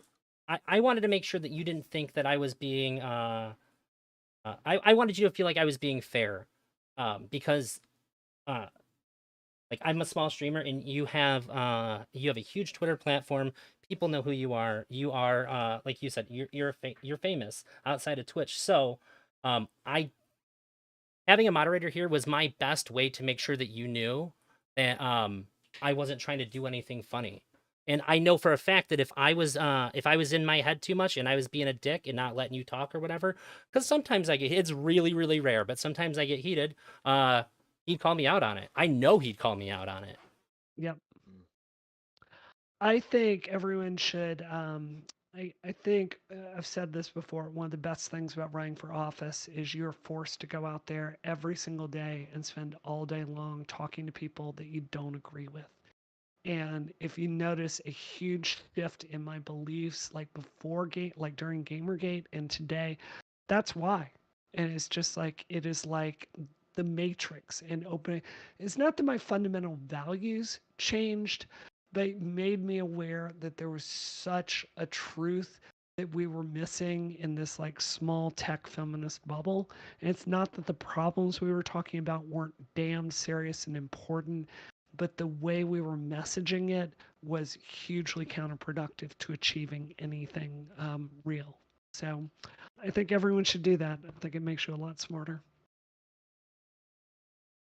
Yeah, it'd probably also just generally give good life skills for how to engage with people that you disagree with, which is extremely applicable to like a million different things in life. 100%. Yeah. Thank you guys both like a lot. I really enjoyed this conversation. Like, we don't have to do like a video about it or anything, but really, please reach out to me after you look into it, and we can DM if you think that you don't align with Authentic Son after you find out what it is. Because I think that we're talking about the same thing, and I would like to just like touch base with you after you look into it. That'd be great if you want to. I'm gonna say it one more time. It's not that I think it's a minor variable, that is swallowed up by major variables, to put it in engineering terms. Maybe it's a better model, but it's not the main problem. Um, well, I'm saying like I think that that's already what you use. I hear you. So if that is the case or isn't, like I hope that I can uh correspond with you because it'd be cool to know that that's where we're at. I really appreciate this. We got into things that I didn't know we were going to, and I think everything was like a good conversation to have. This is one of the most productive conversations I've ever had. Ahrelevant, you're awesome, man. Thanks. Yeah. Thank you. You contributed a whole lot, and it's just thank you. All right, I'm gonna get back to it. I got a media hit in an hour, so I'm gonna Yeah. go do that. All right, Nice you have a meeting great both of one. you. We'll talk Yeah, soon. You of too. course. See you later. Yeah. Bye. I'm moving my chat back now. So what did you guys think? Love the talk. Loved. Well, thank you very much. I think, yeah. Okay, you followed me. That's what's up. I appreciate it. The hell is my you?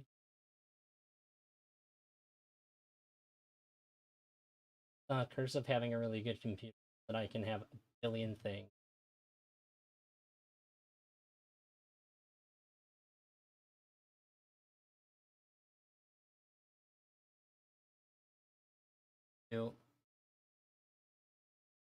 Irrelevant.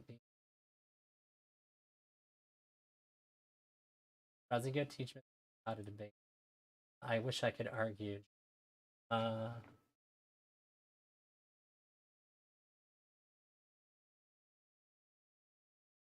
take about self-improvement, sexism. I don't know if you can.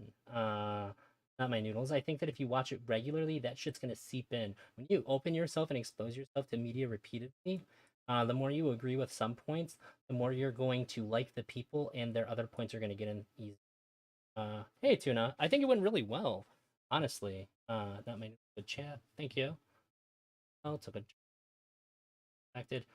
To be clear, I did misunderstand what she said, and I got a little confused after, like even after I established that she brought it back up, and she kept saying like, "Well, I can have it, but I would prefer to be more prepared," and she repeated that every time.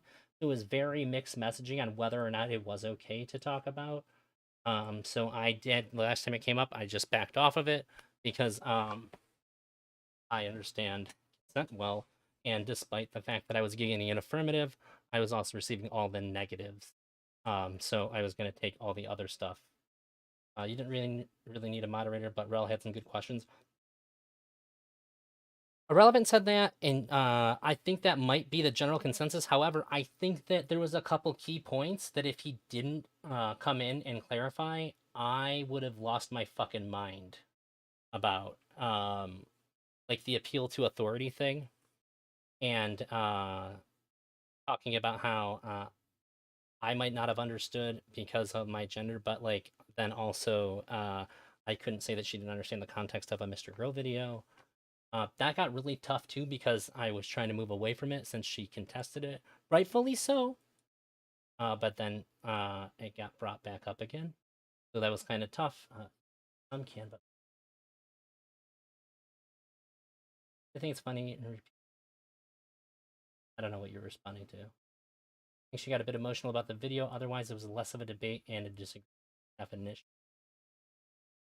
Maybe, but I also think if she explores the authentic consent material that's out there, which is really good, especially the Wheel of Consent.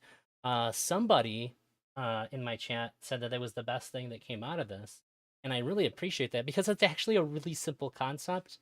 I got a little intimidated when they started saying like you need an like academic degree or something. They said something along those lines. To understand it because I don't think you do. I grabbed the simpler version and I thought it was pretty straightforward when I did it, but maybe it's not. So I'm glad that some people saw it and liked it. I agree that. Oh, imagine if she would have just said no. I don't want to talk about that. Well, when I saw that that wasn't going to happen, I decided to take it upon myself to make sure that I didn't violate. It seemed to be being expressed under affirmative. Elder Jazzy, congrats on the big W. Thank you, Ooh, Ultimate Waifu. That's a good name.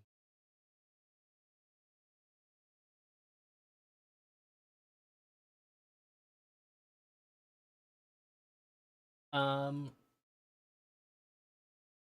had things I could have said in response to what she said about Lav. I didn't want to. Well, like about hanging up Lav in the conversation and things about Mr. But I would rather talk about those things at a later time than derail the debate. Yeah, thank you. I am really hard to trigger. When I want to talk about something, that's what I want to talk about.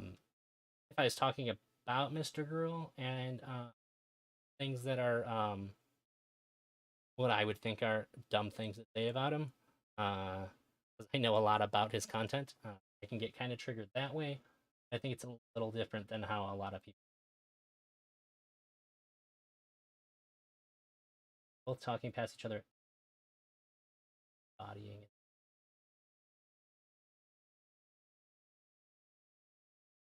Anna said it would probably be easy. I uh, who ultimate waifu? I think that making a stream teaching Mr. Girl how not to be triggered on stream would be good or effective. I think that's incredibly condescending, and I feel like if somebody made a video directed like that to me, I would be even more so. Oh, my mic's cutting out. How's that? Is that better? I think I would be even more triggered on purpose. Could have won this so easily, like you. It was around the time she said the video was just two men talking about you. Also, when she brought your gender into it, whether you have an opinion without lived experience. Disagree, but I'm suboptimal. Is what it is. Okay, cool. I'm glad it's better. Oh, I see. Yeah, it's I don't know. Tuna told me what kind of mic it is. I don't remember though. Oh, thank you for the follow. That's G. Made someone leave your Discord, so sorry about. He didn't leave because it was banned. He left because the Discord was so good. He literally said he doesn't get any work done because he spends so much time talking in there. That's awesome. Ooh, Ultimate Waifu, I'm really glad to hear that. By the way, tomorrow, I'm gonna be on a panel with Johnny Scarlett and Wick, and I don't know who else. It's gonna be about a teacher who makes their students use xenogenders for them. I only caught sections of this debate, but the sections I did hear was you beating breaks off. Boy. I don't know how to take comments like that, because I don't want to say anything shitty about her, but I appreciate that you're saying nice things about me. It seems like Brianna has an authority king pretty based. I didn't really like how much she brought up the fact that she ran for office. Like, it just seemed like an appeal to authority, and the authority is me.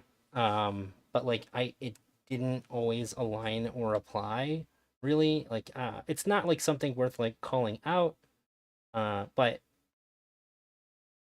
it did feel like a little bit of like authority, like swinging in. I don't really know how to navigate that very well. Because I'm not gonna be like, well, like I don't care. That's not like super applicable to this thing. You can build your argument without that. Good night. I see you. I'm gonna go. Take care. Always dark. If you enjoyed this conversation on Twitch, please give me a follow. We're one away from my follower goal, by the way, which is 420. If you want the next person to follow me is that number. If you like the funny weed number, that can be you. Authority. I feel like it's okay. Yeah, I think it's okay to do, but I think it gets like I even seen chat like it gets distracting when it happens over and over again because like you start to think like why are you consistently asserting it Like, I'm not contesting it, which is kind of why I was so taken off guard when my appeal to authority got questioned later on. Because like I didn't mind it, but I wasn't gonna let any argument rest on the like appeal to like I ran for Congress. She needed to have something else to like back that. I like appeals to authority. Feels okay to do. Oh, okay. Yeah, I just read that. I think appeals to authority is fine. If you want to dismiss the authority, then you have to talk about why they're not an authority. That's all.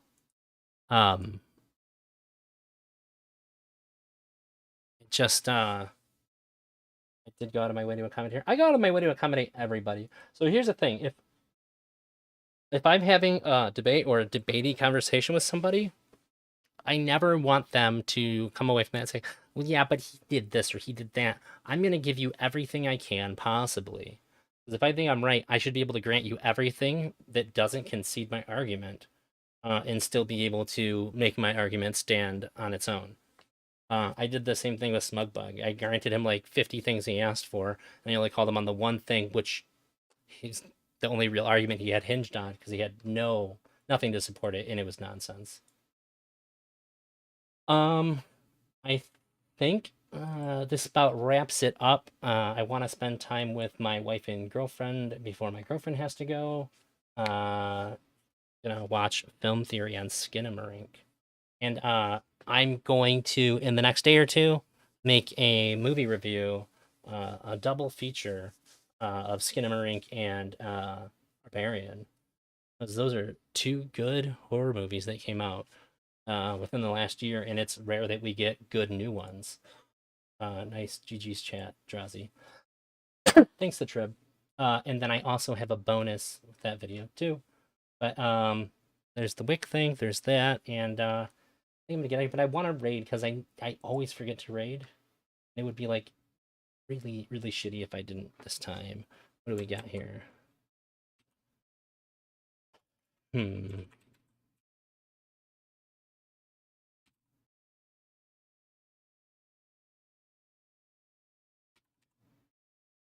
Shoot. You're welcome, Fox. Thank you very much. Thank you, not my noodles. Is there nobody cool to raid? What the hell? Shoot, no. Okay.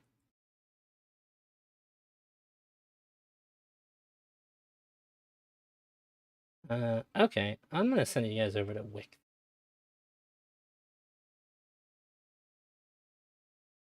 How Wick Drazi said hi. Pretty please.